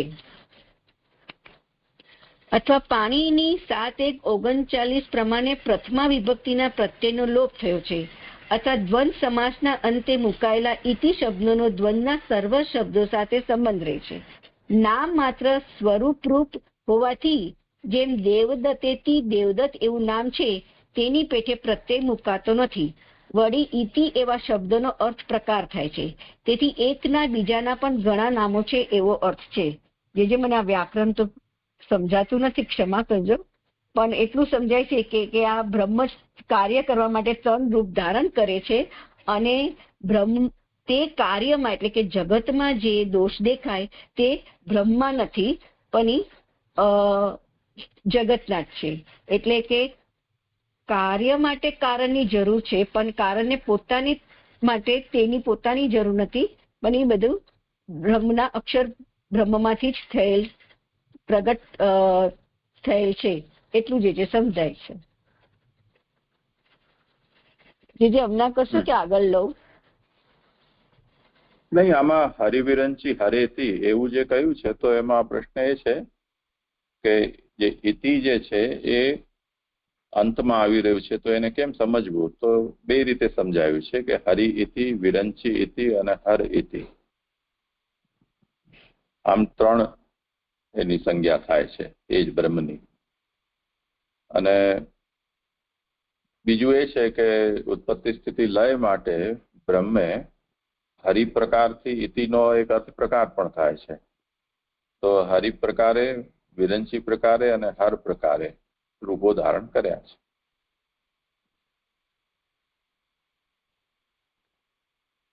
જી જી જી. હવે આગળ, અને એવી રીતે આ ગુણોને કાર્ય કરવા માટે સાધન તરીકે ગ્રહણ કરેલા હોવા છતાં સદા તેઓને ગ્રહણ કરેલા હોવાથી તે ઉપાધિરૂપ થયા છે. કારણ કે જેમનું એટલે કે તેમનું ભજન તે ઉપાધિમાં જ પરિણમતું હોવાથી સત્વ ઉપાધિ વાળાની જ સેવા કરવી એમ સુખ ફલો સત્વ દેહવાળાથી પ્રાપ્ત થાય છે એમ કહેલું છે. એટલે કે હવે જે ઉત્થાદનિકામાં પ્રશ્ન કર્યો હતો કે ભજન તો સાત્વિક મૂર્તિ વાળાનું જ કરવું, રજ કે તમનું નહીં, તો તે કેમ કહ્યું? તેનું સમાધાન અહીં કહે છે કે ગુણોને કાર્ય કરવા માટે સાધન તરીકે ગ્રહણ કરેલા છે. એટલે સત્વગુણ વિષ્ણુએ, રજ બ્રહ્મા અને તમ શિવજીનું, તો તેઓને કાર્ય માટે આ ગુણો ધારણ કરેલા હોવાથી ઉપાધિ રહે છે. અને જે ભજન કરનાર છે તેમનું ભજન ઉપાધિમાં થાય છે. તેથી તેમના ભજનથી તે ગુણ તે ભજનારમાં આવે છે. તેથી ભજન સત્વ ઉપાધિ વાળાનું જ ભજન કરવાથી શુભ ફળો મળે છે એમ અહીં કહે છે. હવે આગળ એટલે એનો તાત્પર્ય એ સમજવાનું છે કે જે સત્વોપાધિ વિશિષ્ટ વિષ્ણુનું ઉપાસન કરશે એનું પર્યવસાન પણ સત્વમાં થશે. તો જે સત્વ છે એ જ્ઞાન મુક્તિ વગેરે ફલ આપનારું છે. તો સત્વનું ફલ મોક્ષ છે, જ્ઞાન એમાં સાધન બને છે. એ જ રીતે રજોગુણ તમોગુણ છે. રજોગુણ છે પ્રવૃત્તિમાં ફસાવનારું છે અને તમોગુણ છે એ અજ્ઞાન મોહ વગેરે છે એ પરિણામને પેદા કરે છે. તો જેની સત્વ ઉપાધિ છે એવા વિષ્ણુનું જે ભજન કરશે એમને જ્ઞાન દ્વારા મોક્ષ થશે. રજોગુણ વિશિષ્ટ કે રજોપાધિ વિશિષ્ટ બ્રહ્માનું ભજન કરશે તો એ પ્રવૃત્તિ માર્ગમાં જશે રાજસતા પ્રાપ્ત કરીને. અને તે જ રીતે તમોગુણના અધિષ્ઠાતા શિવનું ઉપાસન કરશે તો એની અંદર પણ એ તામસતા આવી અને અજ્ઞાન વગેરે આગળ જઈને એ પ્રકારનું ફલ તામસી ગતિ પ્રાપ્ત કરશે એવું તાત્પર્ય છે. यदि मुक्ति पण थशे तो पण ए तामसी राजसी वगैरह मुक्ति थशे અને જે વિષ્ણુના ભક્ત છે એની સાત્વિકી મુક્તિ થશે એમ તાત્પર્ય છે. જી જી જી જી દંડવત પ્રણામ. તમે આપે હમણાં મુક્તિની વાત કરી ને તો તામસી મુક્તિ રાજસી મુક્તિ એટલે એ કેવી રીતે સમજવાનું છે? આવશે હજી આગળ વિષય ચાલી રહ્યો છે એ જ છે. ન સમજાય તો પછી પૂછજો તે. જી જી જી. હવે આગળ જો કે સાધનો પાપ રહિત ભગવાનને એટલે 58મા પાના પર નીચેથી 5મી લાઈન છે. જો કે તે સાધનો પાપ રહિત ભગવાનને અન્યથા તેમના સ્વરૂપમાં ભેદ કરવામાં શક્તિમાન નથી, છતાં પણ જીવને અન્યથા કરે છે. એટલે કે આ ભગવાન પોતે તો એમને સ્વરૂપને કંઈ નહીં થાય એવી રીતે તેઓ તો નિર્ગુણ જ રહેશે, પણ જેની જે ભજનાર હશે તેમની બુદ્ધિ તેની ઉપાધિમાં પરિણમેલી તેવી થઈ જશે. એટલે જીવનું અન્યથા થઈ શકે એવી વાત કરી રહ્યા એવું લાગે. આગળ જેથી જેવા રૂપથી અથવા સાધનથી પોતાનો અન્યથા ભાવ ન થાય તેવા રૂપવાળા ઈશ્વરની જ સેવા કરવી, કારણ કે તેથી નાશ થવાનો ભય રહેતો નથી. અહીંયા ભય રહેતો નથી ની 14મા નંબરની ફૂટનોટ છે કે સત્વ ઉપાધિ સ્થિતિ કરાવનારી હોવાથી એવો ભય રહેતો નથી. જે હમણાં જે કીધું કે સત્વ તો મોક્ષ અને જ્ઞાન આપનારા છે એટલે આ ભય રહેતો નથી. એટલે સત્વ ગુણવાળા ઈશ્વરની જ ગુણનું ભજન કરવું તે અહીં જણાવી રહ્યા છે. હવે આગળ પણ જો કે સેવકની બુદ્ધિ તે રૂપથી ઉપાધિમાં પરણમતી ન હોય તો જેમ બ્રહ્મજ્ઞાનીઓ કરે છે તેમ હર કોઈની સેવા કરવામાં પણ કાંઈ પણ ચિંતા નથી. એટલે મને લાગે છે કે અહીંયા બ્રહ્મજ્ઞાનીનું એક્ઝામ્પલ આપી રહ્યા છે કે જો બ્રહ્મજ્ઞાની તો નિર્ગુણ હોય છે તો એવી જો બુદ્ધિ હોય તો પછી તે કોઈની પણ સેવા કરે રજતમ સત્વની તો તેને એવું કરવામાં વાંધો નહીં આવે. જે હું ખોટું બી હોય પણ મને એવું અહીંયા આવું લાગી રહ્યું છે. આગળ કારણ કે તેમની જેમ જેમ ઉપાસના કરે છે એ વાતથી એવો નિર્ણય કરેલો છે. શ્રેયાંશી એટલે સુખ ફલો તત્ર તે પૈકી એટલે ભજન કરવારૂપ સ્વરૂપો પૈકી ખરેખર શબ્દથી સંમતિ દર્શાવી છે, તર્ક સહિત જણાવેલી છે. સત્વ દેહ વાળા શબ્દમાંના દેહ શબ્દથી ઉપાધિ દ્રઢ હોવાનું કહેલું છે. મનુષ્યના એટલે સાધારણ જીવોના નિશ્ચિત કરેલા જીવોને તો તે રૂપ સાથે ઉપાધિ રહે છે, તેથી સર્વયોગ્ય છે. આમાં સાધારણ જીવોના નિશ્ચિત કરેલા પર 16 નંબરની ફૂટનોટ છે કે અમુક ઉપાધિ વાળા સ્વરૂપને જ ભજન વા મુક્કર કરેલા, એટલે કે અહીંયા જે સત્વગુણની જ ઉપાધિ વાળાનું જ ભજન કરવું તે, અને જીવોને તો તે રૂપ સાથે ઉપાધિ રહે છે. એની 17 નંબરની ફૂટનોટ છે કે જેને ભજે છે તેની સાથે તેની હોય તે જ ઉપાધિ એમને પણ રહે છે, તેથી તે સ્વરૂપને ઉપાધિ દૂર થતા ભગવાનનું સાયુજ્ય પ્રાપ્ત થાય, ત્યારે તેને ભજનારની ઉપાધિ પણ દૂર થાય છે, પરંતુ તે પહેલા દૂર થતી નથી. એટલે કે અહીંયા મૂળ શ્લોકમાં કહ્યું કે શ્રેયાંશી એટલે શુભ ફળો, તત્ર એટલે ભજન કરવારૂપ સ્વરૂપો પૈકી, અને ખરેખર શબ્દથી સંમતિ પણ દર્શાય કે સત્વરૂપની જ ઉપાસના કરવી, અને તર્ક સહિત જણાવ્યું કે ભજન જેનું ભજન કરી રહ્યા છે તેની ઉપાધિ તે ભજનારમાં આવે છે, તેથી સત્વગુણના ઈશ્વરની જ ભજન કરવું એવો અહીંયા નિષ્કર્ષ કહી રહ્યા છે, અને તેનાથી શુભ ફળ એટલે કે મોક્ષ કે જ્ઞાનની પ્રાપ્તિ થશે. જેથી આમાં મને છે ને પેલા એમ ક્વેશ્ચન છે, ક્વેશ્ચન પણ બરોબર કહેવાય કે નહીં ખબર નથી, પણ આ પહેલા આવ્યું કે ભજનીય એટલે એની જે ઉપાધિ હોય તે ભજનારમાં આવે, એટલે સત્વગુણ વાળા દેવતાની સત્વગુણતા આવે, આપણે જેમના જે સમજાવ્યું તે બધું. અને પછી કહ્યું કે જો ભજનાર નિર્ગુણ હશે તો તેને કોઈને પણ ભજશે તો ચાલશે, તો ત્યાં ભજનારના ગુણની વાત આવી. તો આ બેથી કેવી રીતે રિલેટ કરવાનું, એટલે એમાં બેઝ શું વધારે એમ એ નથી મને ક્લિયર થતું. કે જેમ આપણે જોતા હોઈએ છીએ કે ઓલા પ્રસિદ્ધ તબલા વાદક છે ઝાકિર હુસેન, એને જે લોકો હીરો માને છે એ લોકો એના જેવી આંગળી ચલાવી શકે કે નહીં, એટલે તબલું વગાડી શકે કે નહીં એક બીજો મુદ્દો છે, પણ એના જેવા વાળ લાંબા કરીને એની જગ્યાએ વગાડતા વગાડતા માથું હલાવીને વાળને લહેરાવે એટલું તો એ લોકો બધા જ કરતા જ હોય છે. તો તમ યથા યથોપાસતે તથૈવ ભવતી, એ શ્રુતિ પ્રમાણે જેનો ઉપાસક હોય એ એના જેવો થઈ જાય છે એનું અનુકરણ કરતા કરતા. તો એવું નિત્ય ઉપાસનનું પરિણામ એ આવે છે કે એનું અનુકરણ કરે છે. પરંતુ જે વિષયનિષ્ઠ છે,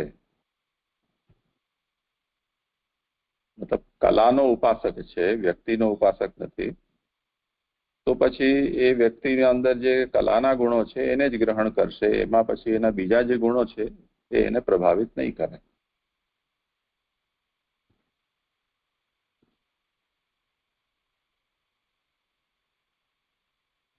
હા જી, ખૂબ સરસ સુંદર સમજાયું. દંડવત પ્રણામ જીજે. મારું નિરૂપણ પણ અહીં સંપન્ન થયું.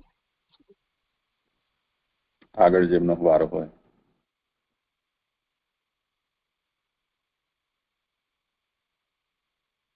પ્રણામ છે. મને આમાં આજે બીજી શંકા આવી ને ચોથી ફૂટનોટની નીચે, એમાં પાછળની ત્રીજી જે લાઈન છે ને એ ન સમજાયું. એમાં એવું કહ્યું છે પુરુષ 3 ગુણવાળો છે, તેથી ગુણોની પ્રેરણાથી જુદું જુદું કાર્ય કરે તે સંભવે છે. પછી બ્રહ્મમાં તેવું હોય તો બીજા ગુણોની પરંપરાથી અનવસ્થા દોષ થાય, એટલું સમજાયું. પણ પછી જે કહ્યું ને કે અને તેથી કોઈકમાં ગુણનો સંબંધ કુદરતી હોવાનું કહેવું જોઈએ, આ મને ન સમજાયું કે શું કહી રહ્યા છે. કયો સમાજ? એટલે કે અહીંયા જે ગુણોનો સંબંધ જે કાર્ય માટે જે થઈ રહ્યો છે ને એના માટે અહીંયા કહી રહ્યા એવું લાગે છે કે એ ગુણોના સંબંધથી આ વસ્તુ થઈ છે. ગુણો એને પ્રેરણા કરે છે તે રીતે નહીં, એવું મને અહીંયા જે સમજાય છે કે એ કુદરતી સંબંધને લીધે જ આવી રીતે ભેદ દેખાય છે. સત્વરજતમના જે દેવતા છે એવી રીતે, પણ એ સંબંધ કુદરતી છે, એટલે કે એ કાર્ય માટે પ્રભુએ આવી રીતે ત્રણેય ગુણ સાથે જોડાયા છે અને એ કાર્ય માટે આવા રૂપો ધારણ કર્યા છે, પણ એ ગુણની પ્રેરણાથી આવું થઈ રહ્યું છે એવું નથી, એવું મને જે અહીંયા સમજાય છે. પછી આપ કૃપા કરી સ્પષ્ટ કરો. દંડવત પ્રણામ. જે છે હા, ઠીક લાગે છે. એટલે આગળ જે શંકા થઈ ને એમાં એને ઉપાધિ રૂપ કહ્યું છે આ ગુણોને, અને અહીંયા એવું કહ્યું કે ગુણનો સંબંધ કુદરતી હોવાનું કહેવું જોઈએ. એટલે એટલે મને નહીં સમજાતું છે. હા, ઓર કોઈને સ્પષ્ટ કરવું હોય હજી?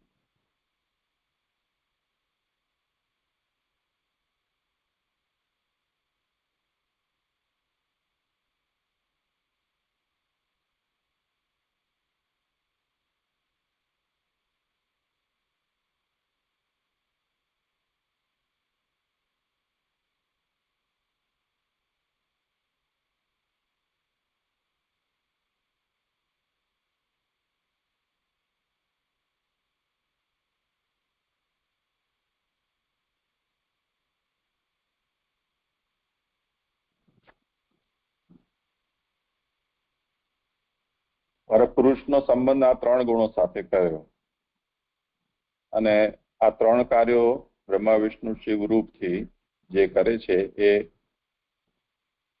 એટલા માટે સંભવ છે કે આ ત્રણ ગુણોથી એ સંબદ્ધ થયો છે, તો એ ગુણોપાધિથી આ કાર્ય કરે છે.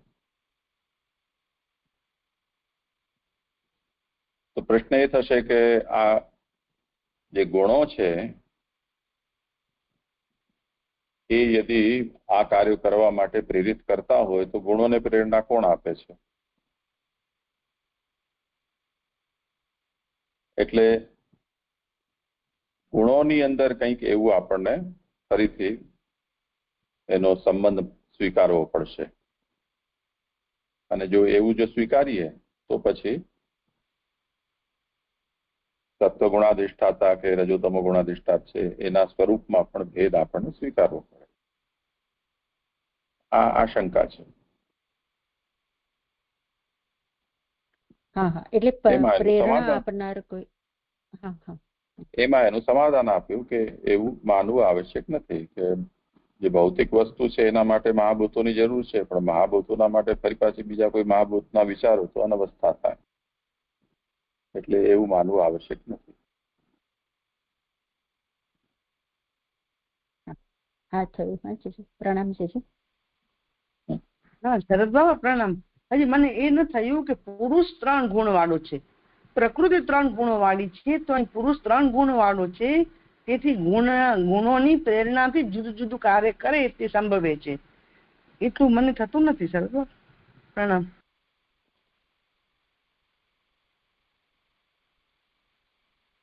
કરો સમાધાન. એ તો 5મી ફૂટનોટમાં કહ્યું ને કે ચૈતન્યના સ્વરૂપમાં ભેદ માનનારાની આ શંકા છે, એકચ્યુઅલ છે એવી વાત નથી. આ જે માનનારા છે એની શંકા રીતે અહીંયા મૂકી હોય એવું મને લાગે છે. જે છે દંડવત પ્રણામ. એટલે આ બીજા કોઈનો મત છે એવું હે ને? જે અવતરણ ચિહ્નમાં આખી શંકા મૂકેલી છે અને અંતમાં એમ કહ્યું છે કે એમ કહો તો આ વિષયમાં ઘણા વાદીઓ જુદું જુદું કહે છે.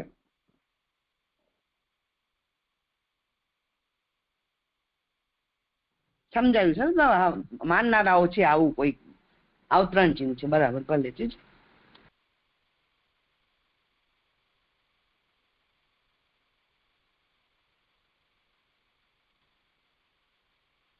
સારું, તો હવે આગળ કોઈ કરનારું નથી તો અહીંયા વિરામ રાખીએ. પ્રણામ. જે હા, બોલો. મારે કરવાનું છે જે 24મો શ્લોક. અચ્છા, હા, કરો તો. હા, જે અહીંયા એટલું પૂછવું હતું મારે કે પુરુષ 3 ગુણ વાળો છે, એમાં પુરુષ અહીંયા જે શંકા કરી છે બરાબર છે, પણ પુરુષ એટલે શરીર વાળો, એટલે પુરુષ એટલે કોને લીધું છે અહીંયા? કેવી રીતે ગણવાનું? જીવ શબ્દ વાંચી છે પુરુષ જે છે. હું પ્રકૃતિનો પુરુષ સમજી છું શરદ બાબા. તો શરીર વાળો કહ્યું ને એટલા માટે મને એવું થાય છે, ખબર નથી પડતી કે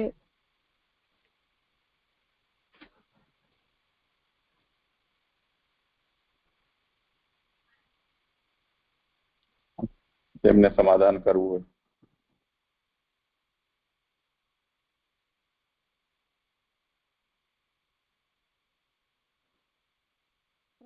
પ્રણામ છે. એટલે અહીંયા એવું સમજાશે આ સોરી મધ્વાચાર્યજીનો આ મત છે અને એ લોકો નારાયણને મુખ્ય માને છે. તો વિષ્ણુ, બ્રહ્મા અને મહાદેવ એ ત્રણેય એ લોકો એટલે એ લોકો જીવ માને છે. એટલે કદાચ આ શરીર વાળો એવું લખ્યું હોય એવું થઈ શકે છે. પ્રણામ છે.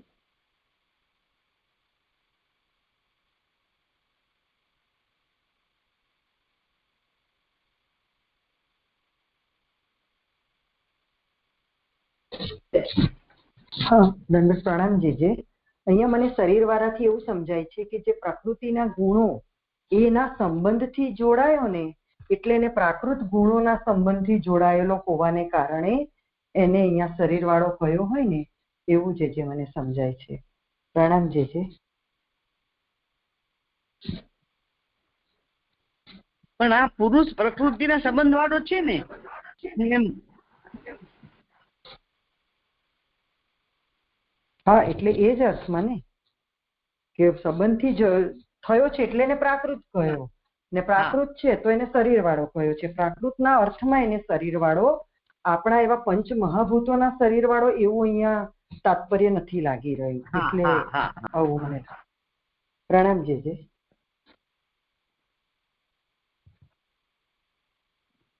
ઠીક છે.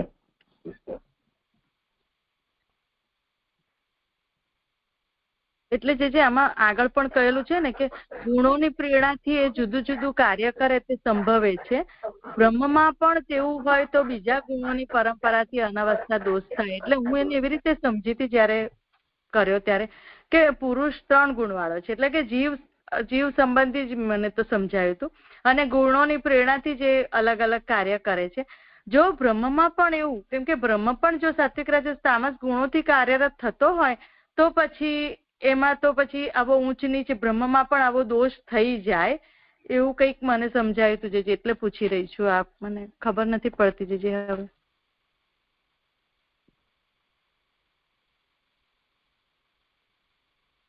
એક તો ચૈતન્ય એવું છે કે જેને હજી દેહ ભાવ પ્રાપ્ત નથી થયો અને એક દેહી દેહ ભાવ પ્રાપ્ત કરેલું ચૈતન્ય છે. ચૈતન્ય પહોંચાય પુરુષ પર. જેને દેહ ભાવ પ્રાપ્ત નથી થયો એને તો કોઈ ગુણોનો સંબંધ છે નહીં, પણ જે દેહ ભાવ પ્રાપ્ત થયેલો છે એને ગુણોનો સંબંધ છે. એને કારણે એ ગુણોથી બદ્ધ છે. તો પૂર્વ પક્ષી અહીંયા એમ કહી રહ્યો છે કે જે શરીર સ્થિત પુરુષ છે એ તો ત્રિગુણયુક્ત હોય જ છે અને તેથી જ ગુણો જે રીતે ચલાવે એવી રીતે એને ચાલવું જ પડે છે. તો તમે ઉપર જે એમ કહીને આવ્યા કે આ 3 ગુણો બ્રહ્મના નથી પરંતુ એની ઉપાધિ છે, બ્રહ્મ એનાથી પૃથક છે, એનાથી અતીત છે, પણ કાર્યવશ એને આ ગુણોને ધારણ કરેલા છે અને તેથી સ્નાન ભોજન કે શયન કાર્ય માટે એક કાર્યવશાત એ અવસ્થાને ધારણ કરે છે. એમાંથી એના અંદર કોઈ જાતનો વિકાર આવતો નથી કે એ વ્યક્તિના અંદર એવા ભેદ ઉભા થઈ જતા નથી. એવી રીતે બ્રહ્મ છે એના અંદર પણ આવા સાત્વિક બ્રહ્મ, રાજસ બ્રહ્મ, તામસ બ્રહ્મ એવા ભેદ ઉભા થતા નથી.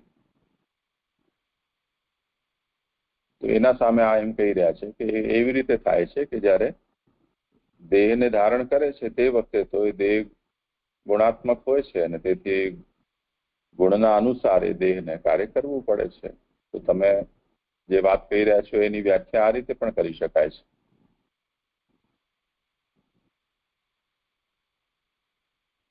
જી જયજી. એટલે આ તો પરપુરુષ જ સમજવાનો ને પછી કે પ્રકૃતિ પુરુષ વાળો તો ના થાય ને. આ કેવી રીતે જે તો પરપુરુષ જ લેવાનો. એને શંકા કરે છે એમાં એ લોકો ઉદાહરણ આને બનાવી રહ્યા છે આપણને, એનાથી બ્રહ્મને ઉપર એ લાગુ કરી રહ્યા છે. હા, એવી રીતે. એટલે જીવ જ સમજવાનો છે ને, આ પુરુષ થી તો જીવ જ સમજાશે ને તો પછી. અરે આપણને ઉદાહરણ બતાવીને અને બ્રહ્મ પણ આવી રીતે જ કામ કરે છે ગુણાધીન, એવું આક્ષેપ કરી રહ્યો છે. હા, બસ હવે સમજાઈ ગયું જે બરાબર છે, હવે સમજાય. અને આ 6ઠ્ઠી ફૂટનોટ છે ને જે સાંખ્ય કાર્યેશ્વરવાદી છે, તેઓનો મત એવો છે કે ઈશ્વરને સદા પ્રકૃતિ સાથે સંબંધ છે. તો સાંખ્ય વાળા જે શેશ્વર સાંખ્ય વાળા જે છે એ એવું માને છે કે કાર્ય ઈશ્વર જ બધું કરે છે, પણ પ્રકૃતિ સાથે એને નિત્ય સંબંધ છે. એવી રીતે મને આ બહુ સમજાતું નથી જે કેવી રીતે એ લોકો માને છે એનું 6ઠ્ઠી ફૂટનોટ જે કહી રહ્યા છે તે. અને 17મી ફૂટનોટ પણ મને બરાબર નથી સમજાતી. આ બંને ફૂટનોટ મને નથી સમજાતી જે. આ કરો સમાધાન. એટલે 6ઠ્ઠી ફૂટનોટમાં જે સાંખ્યોનું કર્યું કાર્યેશ્વરવાદીમાં મને એવું લાગે છે કે સાંખ્ય એટલે કે પુરુષ અને પ્રકૃતિથી બધું થાય છે માને છે. તો નિરીશ્વરવાદી તો બ્રહ્મને કે ઈશ્વરને માનતા જ નથી, એટલે એ ખાલી પુરુષ અને પ્રકૃતિને માને છે. અને મને ધ્યાન છે ત્યાં સુધી સાંખ્ય જે ઈશ્વરવાદીમાં માને છે ને, તો એ ત્યાં પુરુષની જગ્યાએ ઈશ્વરને લે છે કે ઈશ્વર અને પ્રકૃતિના સંબંધથી આ બધું થાય છે, એવું મને ધ્યાન છે. જે પછી આપો.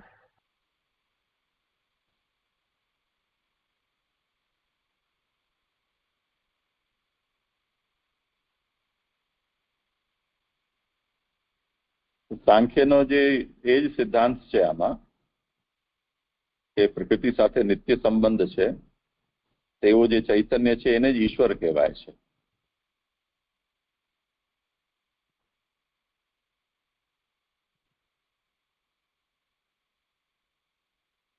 એને અહીંયા કાર્યેશ્વરવાદી કરી રહ્યા છે. હા ને, પણ પુરુષને કેવી રીતે પછી શેશ્વરવાદી છે એટલે પુરુષનો સંબંધ ના આવ્યો ને, એટલે પ્રકૃતિ અને પુરુષ જે માની રહ્યા છે તો પુરુષ સાથે તો એટલે ઈશ્વરને જ પુરુષને ગણી રહ્યા છે. એવી રીતે જેમ કહ્યું હમણાં કયા બેન પિંકીબેને કહ્યું એ રીતે. ચૈતન્ય કહો, ચાહે પુરુષ કહો, ચાહે ઈશ્વર કહો, બધી એક જ વાત છે. ચાહે માયા કહો, ચાહે પ્રકૃતિ કહો, બધું એક જ વાત છે. જી જી, ઠીક છે. તો આ જે સાંખ્ય છે એનું એમ કેવું છે કે ચૈતન્ય સદા પ્રકૃતિ સાથે જે સંબદ્ધ છે એનું નામ જ ઈશ્વર છે. હા જી, સ્પષ્ટ થયું છે. હવે 17મી ફૂટનોટમાં એમ કે છે ને, જેને ભજે છે તેમની સાથે તેમની હોય તે જ ઉપાધિ તેમને પણ રહે છે. એટલે કે જે સત્વને ભજે છે અથવા રાજસને ભજે છે, રજસને ભજે છે તો એની ઉપાધિ પણ એને રજસની હોય છે, જીવને પણ.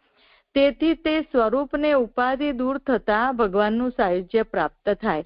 એટલે ઉપાધિ દૂર થતા ભગવાનનું સાયુજ્ય પ્રાપ્ત થાય એટલે કે રજસની ઉપાધિ એને દૂર થયું, તો કેવી રીતે થશે એ પ્રોસેસ? અને આગળ ત્યારે તેને ભજનારની ઉપાધિ પણ દૂર થાય છે, પરંતુ તે પહેલા દૂર થતી નથી. આટલો વિષય મને નથી બરાબર સમજાઈ રહ્યો છે. બ્રહ્મલોકમાં જે જાય એ જ્યાં સુધી બ્રહ્મા મુક્ત ન થાય ત્યાં સુધી મુક્ત નથી થતા. બ્રહ્મલોકની પ્રાપ્તિ રૂપ જ એમની મુક્તિ રહે છે. પરબ્રહ્મનું સાયુજ્ય જયારે બ્રહ્મા રજોગુણોપાધિ છે એનાથી નિવૃત્ત થઈને લીન થાય ત્યારે એના સાથે બ્રહ્મલોકની અંદર રહેલા છે એ લોકો પણ મુક્ત થાય છે. ત્યારે તેને ભગવાનનું સાયુજ્ય પ્રાપ્ત થાય છે ને ત્યાર પછી એ ભજનારની એટલે કે બ્રહ્માજીને જે કરી રહ્યો છે બ્રહ્માજીની પણ ઉપાધિ દૂર થાય છે, એવું લેવાનું છે. જે તો પછી ભજનારની ઉપાધિ પણ દૂર થાય છે. એને ભજનારની એટલે મારી તમારી એમ. અચ્છા, ભજનારની ઉપાધિ પણ દૂર થાય છે, પણ એ તો એને દૂર ના થઈ ગઈ. બ્રહ્મલોકમાં ગયો તો ત્યારે એને પોતાની ઉપાધિ હટીને બ્રહ્માના લોકમાં ગયો તો ત્યારે તો એક ઉપાધિ તો એની મારી તમારી તો ગઈ જ ને એ વખતે. તો એમ જે એવું ના સમજાય, એ જ મને નથી સમજાતું જે અહીંયા. એટલે બ્રહ્મલોકમાં ગયો ત્યારે એને બ્રહ્મલોકમાં બ્રહ્માજીની ઉપાધિ એને લાગી ગઈ, તેમની સાથે હોય એની જ ઉપાધિ એને લાગી ગઈ. પછી એ ઉપાધિ દૂર થતા ભગવાનનું સાયુજ્ય પ્રાપ્ત થયું એને. તો એ બ્રહ્માજીની પણ ઉપાધિ હવે દૂર થઈ ગઈ ને ભગવાનનું સાયુજ્ય પ્રાપ્ત થયું, ત્યારે તેને ભજનારની ઉપાધિ પણ, એ મને નથી સમજાતું. આપ જે સ્પષ્ટ કરો એટલું. હા, કરો તો પ્રયત્ન કોઈ.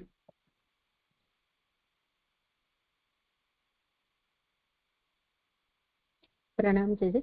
એટલે મને એવું સમજાય છે કે તેથી તે સ્વરૂપની ઉપાધિ દૂર થતા, એટલે સ્વરૂપ એટલે કાં તો બ્રહ્માજી હોય અથવા તો શિવજી હોય, તો એ સ્વરૂપની જયારે ઉપાધિ દૂર થશે તો બ્રહ્માજી અથવા શિવજી એમને ભગવાનમાં એટલે ભગવાનમાં લીન થઈ જશે, અને ત્યારે એને ભજનારની એટલે જે જીવે જે બ્રહ્માજી અથવા શિવજીની ઉપાસના કરી હતી અને જે તે લોકમાં ગયો હતો, તો જયારે એ બ્રહ્મા કે શિવજીને સાયુજ્ય ભગવાનને સાયુજ્ય પ્રાપ્ત કરશે ભગવાનનું, તો ત્યારે એ જીવ પણ એની પણ એ ઉપાધિ દૂર થઈ જશે, અને એના પહેલા નહીં થાય, એટલે ત્યાં સુધી એ જે તે લોકમાં શિવજી અથવા બ્રહ્માજીની સાથે રહેશે, એવું મને સમજાય છે. ભજનારની માં શું લીધું તમે બેલાબેન? ભજનારની ઉપાધિ. હા, તો એટલે એનો જીવ ભાવ તો જયારે પહેલી વાર જેને ભજે છે તેમની સાથે તેમની હોય તે જ ઉપાધિ તેમને પણ રહે છે. આ વાતમાં આપણે શું સમજીશું? તો પછી એને ઉપાધિ તો બ્રહ્માજીની કે શિવજીની જેની થઈ ગઈ કે નહીં, એ તમો ગુણમય થયો કે નહીં? રાજસી મુક્તિ ને તામસી મુક્તિ મને લાગે છે કે જે હમણાં કહ્યું હતું ને વચ્ચે જયારે વાત નીકળી ત્યારે, તો એવી રીતે એની તે વખતે રાજસી કે તામસી મુક્તિ થઈ હતી, અને હવે જયારે એ આધિદૈવિક બ્રહ્મા કે આધિદૈવિક શિવની સંપૂર્ણ મુક્તિ એટલે લય થઈ જાય છે, એટલે ત્રણેય સ્વરૂપ એક થઈ જાય છે, ત્યારે એ જે જીવ ત્યાં ગયો છે એની પણ એની સાથે એ લોકમાંથી એ નીકળીને ભગવાનનું સાયુજ્ય પ્રાપ્ત કરશે, એવું મને સમજાય છે. એટલે મેં એવું જ કહું છું કે જો એને ભજનારની ઉપાધિથી આપણે એવું સમજીએ કે એને શિવજીની જે પ્રાપ્ત થઈ છે, શિવમય થયો છે, તો એના બદલે હવે એ બ્રહ્મમય થયો કે ભગવાનમય થયો, અંદર એ સાયુજ્ય પ્રાપ્ત કર્યું, તો એ શિવજીની જે એની ઉપાધિ લાગી છે એ પણ નિવૃત્ત થઈ, એ રીતે સમજવાનું છે. એ તો હું પૂછી રહી છું, એ જ મને નથી સમજાતું. હા, એટલે પેલું પરબ્રહ્મમાં હવે એનું સાયુજ્ય થયો ને, એટલે હવે એની બીજી બધી ઉપાધિ પરબ્રહ્મનું ફળ એને મુખ્ય ફળ જે કહીએ છીએ એ પ્રાપ્ત થયું, જે મને આવું સમજાય છે. પ્રણામ જે મને હું પ્રયત્ન કરું. એટલે હિના, આપણે જેમ એવું સમજીએ હતા ને બાલબોધમાં પણ, કે જયારે શિવજીને જે ભજે છે તો શિવજીને તદાશ્રયને તદીયથથી ભજશે એટલે કે પરબ્રહ્મ તરીકે, તો એને શિવલોકમાં જવાનું થશે, ને શિવલોકમાં જશે પણ તોય એની મુક્તિ પરબ્રહ્મમાં નહીં થાય, જ્યારે શિવજીની થશે ત્યારે થશે. તો એવી જ રીતે જેને ભજે છે, એટલે માનો કે હું શિવજીને ભજું છું તો તેમની સાથે તેમની હોય તે જ ઉપાધિ તેમને પણ રહે છે. એટલે શિવજીની ઉપાધિ અત્યારે તમો ગુણ છે, તે તો મારી સાથે રહેવાની જ, હું ભજીશ તો પણ. તેથી તે સ્વરૂપને ઉપાધિ દૂર થતા, તેથી તે સ્વરૂપને એટલે કોને? તો શિવજીને. શિવજીની આ જે તમોગુણ વાળી ઉપાધિ છે એ એમની દૂર થતા જ્યારે એમને ભગવાનનું સાયુજ્ય પ્રાપ્ત થાય ત્યારે તેને એટલે કે ભજનારની એટલે કે મારી પણ એ જે શિવજીની તમોગુણ મૂર્તિનું મેં જે જી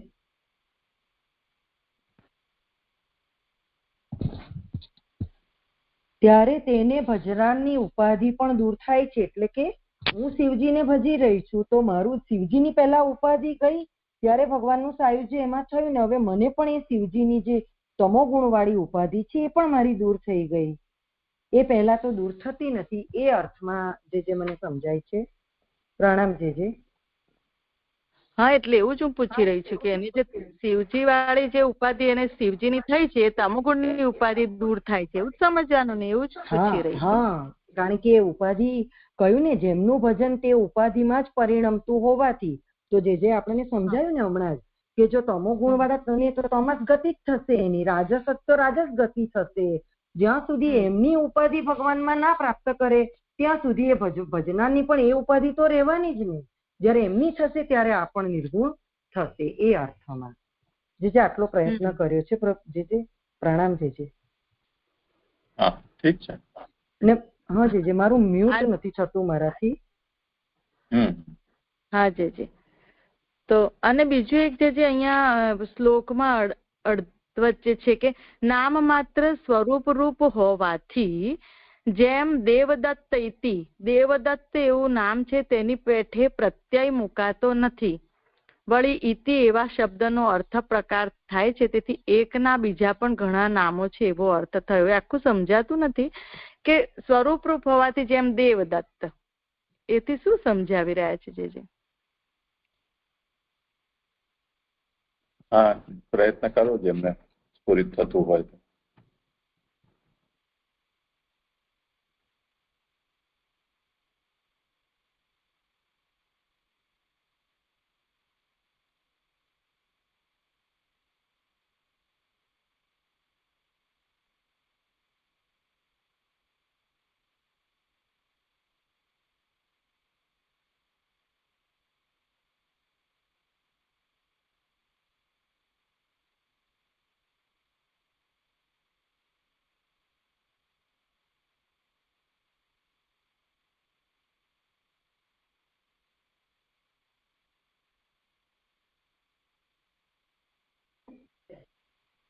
પ્રણામજી. મને અહીંયા એટલું સમજાયું કે અહીંયા જે કહ્યું ને કે દ્વંદ્વ સમાસ હોય તો અહીંયા ઇતિ પદનો સર્વ શબ્દો સાથે સંબંધ છે. પણ જો કેવલ એક નામ, એટલે જેવી રીતે અહીંયા આપણે રામ કૃષ્ણ ઇતિ એમ કહીએ તો ત્યાં એ દ્વંદ્વ સમાસ આવ્યો તો ઇતિ પદ જ્યાં મૂક્યું છે ત્યાં ઇતિ પદથી બંને નામ સાથે સંબંધ આવશે. પણ કેવલ જો એક નામ હોય સ્વરૂપ રૂપ, જેમ કે દેવદત્ત, તો દેવદત્તેથી હોય તો ત્યાં એની પેઠે આ ઇતિ પ્રત્યય મુકાતો નથી. એટલે જ્યાં દ્વંદ્વ સમાસ હોય ત્યાં જ આ પ્રત્યય મુકાય છે અને એ ઇતિ 3 3 કે 2 2 નામ સાથે એનો સંબંધ હોય છે. જેમ અહીંયા 3 સાથે, હરિ, વિરંચી અને હર સાથે. તો એવા અહીંયા પ્રકારવાચી, ઇતિ અહીંયા પ્રકારવાચી અર્થ લીધો છે, તો એવા એ અર્થથી અહીંયા પ્રકારવાચી અર્થ ઇતિથી કરાયો, જે દ્વંદ્વ સમાસને જ અંતે આ પ્રત્યય લાગે છે અને એને સંબંધ છે. કેવલ એક નામ પર આ પ્રત્યય લાગતો નથી, એવું જે મને અહીંયા સમજાયું. જે ભૂલ હોય તો સુધારવા વિનંતી. પ્રણામ. જે એટલે ઇતિ જે પ્રત્યય થી ઇતિ થી લેવાનો છે, ઇતિ પ્રત્યય નથી ને? જેમ કે મને એવું થોડુંક સમજાયું હતું કે જેમ રામ તું એમ કરીને રામપદ ની સિદ્ધિ કરી રહ્યા છે, એ રીતે અહીંયા કઈક કહી રહ્યા હોય એવું ફીલ થાય છે કે દેવદત્ત એવું નામ છે તેની પેઠે પ્રત્યય મુકાતો નથી. એ જે કહ્યું તે બરાબર નથી સમજાતું જે? હા, વ્યાકરણનો થોડો વિષય છે. હા જે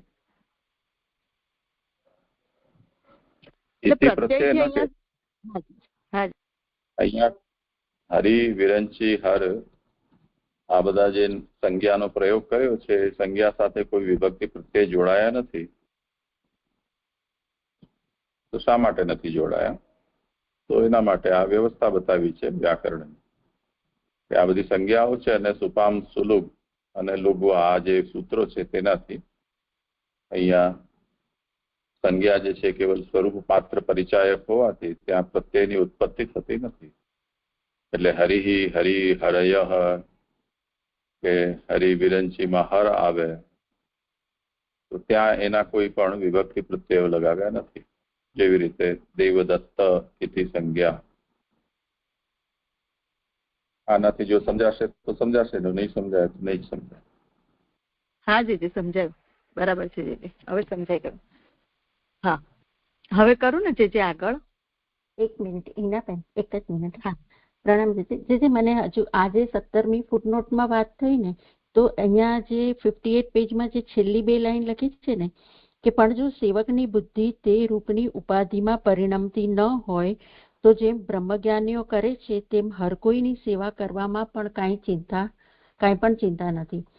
એટલે અહીંયા જે સ્વરૂપ જે કહ્યું છે એને આપણે આદિ ભૌતિક સ્વરૂપ હશે અને પછી એ આ ત્યાં જશે જીવ, એવું સમજવાનું. કારણ કે જો એ આદિદૈવિક રીતે એટલે પરબ્રહ્મ તરીકે જો એ કરતા હશે જે કોઈ પણ બ્રહ્મજ્ઞાની કે નિર્ગુણ, તો એને તો પછી ભગવાનમાં જ એનું સાયુજ્ય થઈ જશે ને, તો પછી એને આ વચ્ચે આ જે વચ્ચે લોકમાં જવાનું છે એ તો નહીં થાય ને. જે આ મને આની સાથે આ કેવી રીતે જોડવાનું એ ન સમજાયું. એ મેં ઉદાહરણ આપ્યું હતું ઝાકીર હુસેનનું, બસ એ પ્રમાણે છે.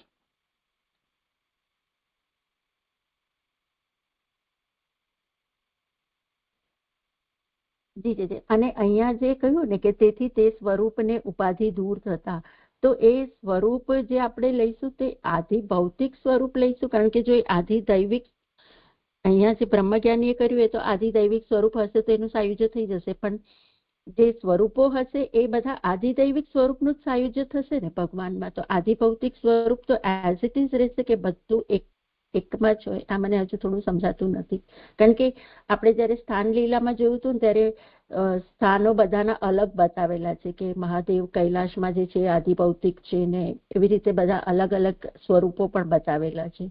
તો એને કેવી રીતે સમજવાનું? ખરું સમાધાન જેમને પ્રશ્ન સમજાયો.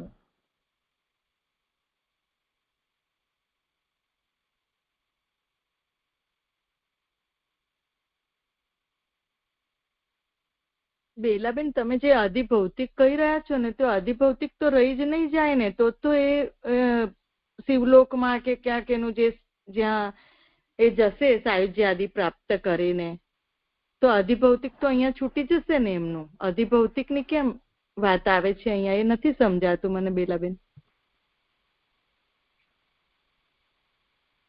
એટલે મને એ પ્રશ્ન એટલા માટે થાય છે કે જ્યારે કોઈ તામસી પેલામાં કરે છે તો એ આધિ ભૌતિક શિવમાં એનો લય થાય છે, એના લોકમાં જાય છે કે આધિ દૈવિકમાં જાય છે?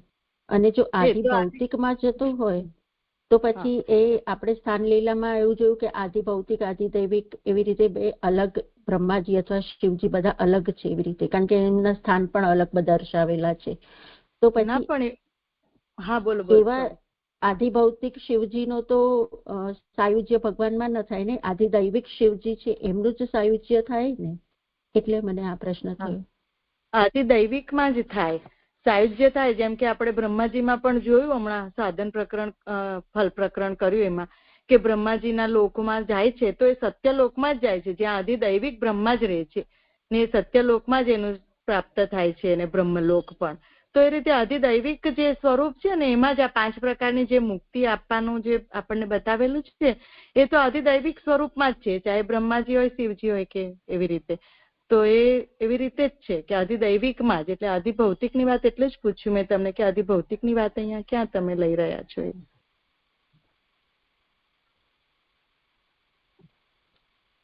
જે થોડું આપ ક્લિયર કરો ને, મને આ હજુ ક્લિયર નથી થતું. જે જેનો ઉપાસક હશે એને એની પ્રાપ્તિ થશે. આદિ ભૌતિક નો હશે તો આદિ ભૌતિક ની થશે, આધ્યાત્મિક નો હશે તો આધ્યાત્મિક. એમાં કોઈ સંશયની તો કોઈ વાત જ નથી. અને લયની પરંપરા છે એ પ્રાકટ્યથી વિપરીત ક્રમથી થાય છે. આદિ ભૌતિક નો આધ્યાત્મિક નો, આધ્યાત્મિક નો આદિ દૈવિકમાં, તે પછી બધી ઉપાધિઓ નિવૃત્ત થતા પછી છેલ્લે બાકી પરમ કારણમાં લય. તો કોણ શું કરી રહ્યું છે આપણે થોડી ખબર છે. વ્યવસ્થા આવી છે. બ્રહ્મ બુદ્ધિથી કરશે તો આ ગુણોની વચ્ચે ખટપટ નહીં આવે. એટલે બ્રહ્મ બુદ્ધિથી કરશે તો સીધું પરમાત્મા એટલે પરબ્રહ્મમાં જ એનું સાયુજ્ય થઈ જશે, નહીતર આ વચ્ચે બધા સ્ટેજીસમાં થઈને જ જશે. એવું થયું ને છે? એટલે જે 5 પ્રકારની મુક્તિ કહી છે સાયુજ્ય આદિ, એ આધિભૌતિકમાં પણ આધ્યાત્મિકમાં પણ થાય. આપ જે હમણાં કહ્યું એવી રીતે પણ થઈ શકે, એવું ને જે? હા, એ તો એવું જ ને. અવાંતર દેવતાઓમાં પણ સાલોક્યાદિ થતું હોય તો પછી આમાં ક્યાં પ્રશ્ન છે? હા જી, હવે સ્પષ્ટ સારી રીતે થયું. અને આપે એ પણ કહ્યું કે બ્રહ્મ બુદ્ધિથી કરશે તો એને આ રીતે ગુણો બાદ નહીં કરે, પણ બહુ સારી રીતે સ્પષ્ટ થયું છે. હા જી, સુંદર થયું. ભલે. હા જી, હવે દંડવત પ્રણામ જે કરું ને આગળ જે? ના, બસ આજે અહીંયા વિરામ.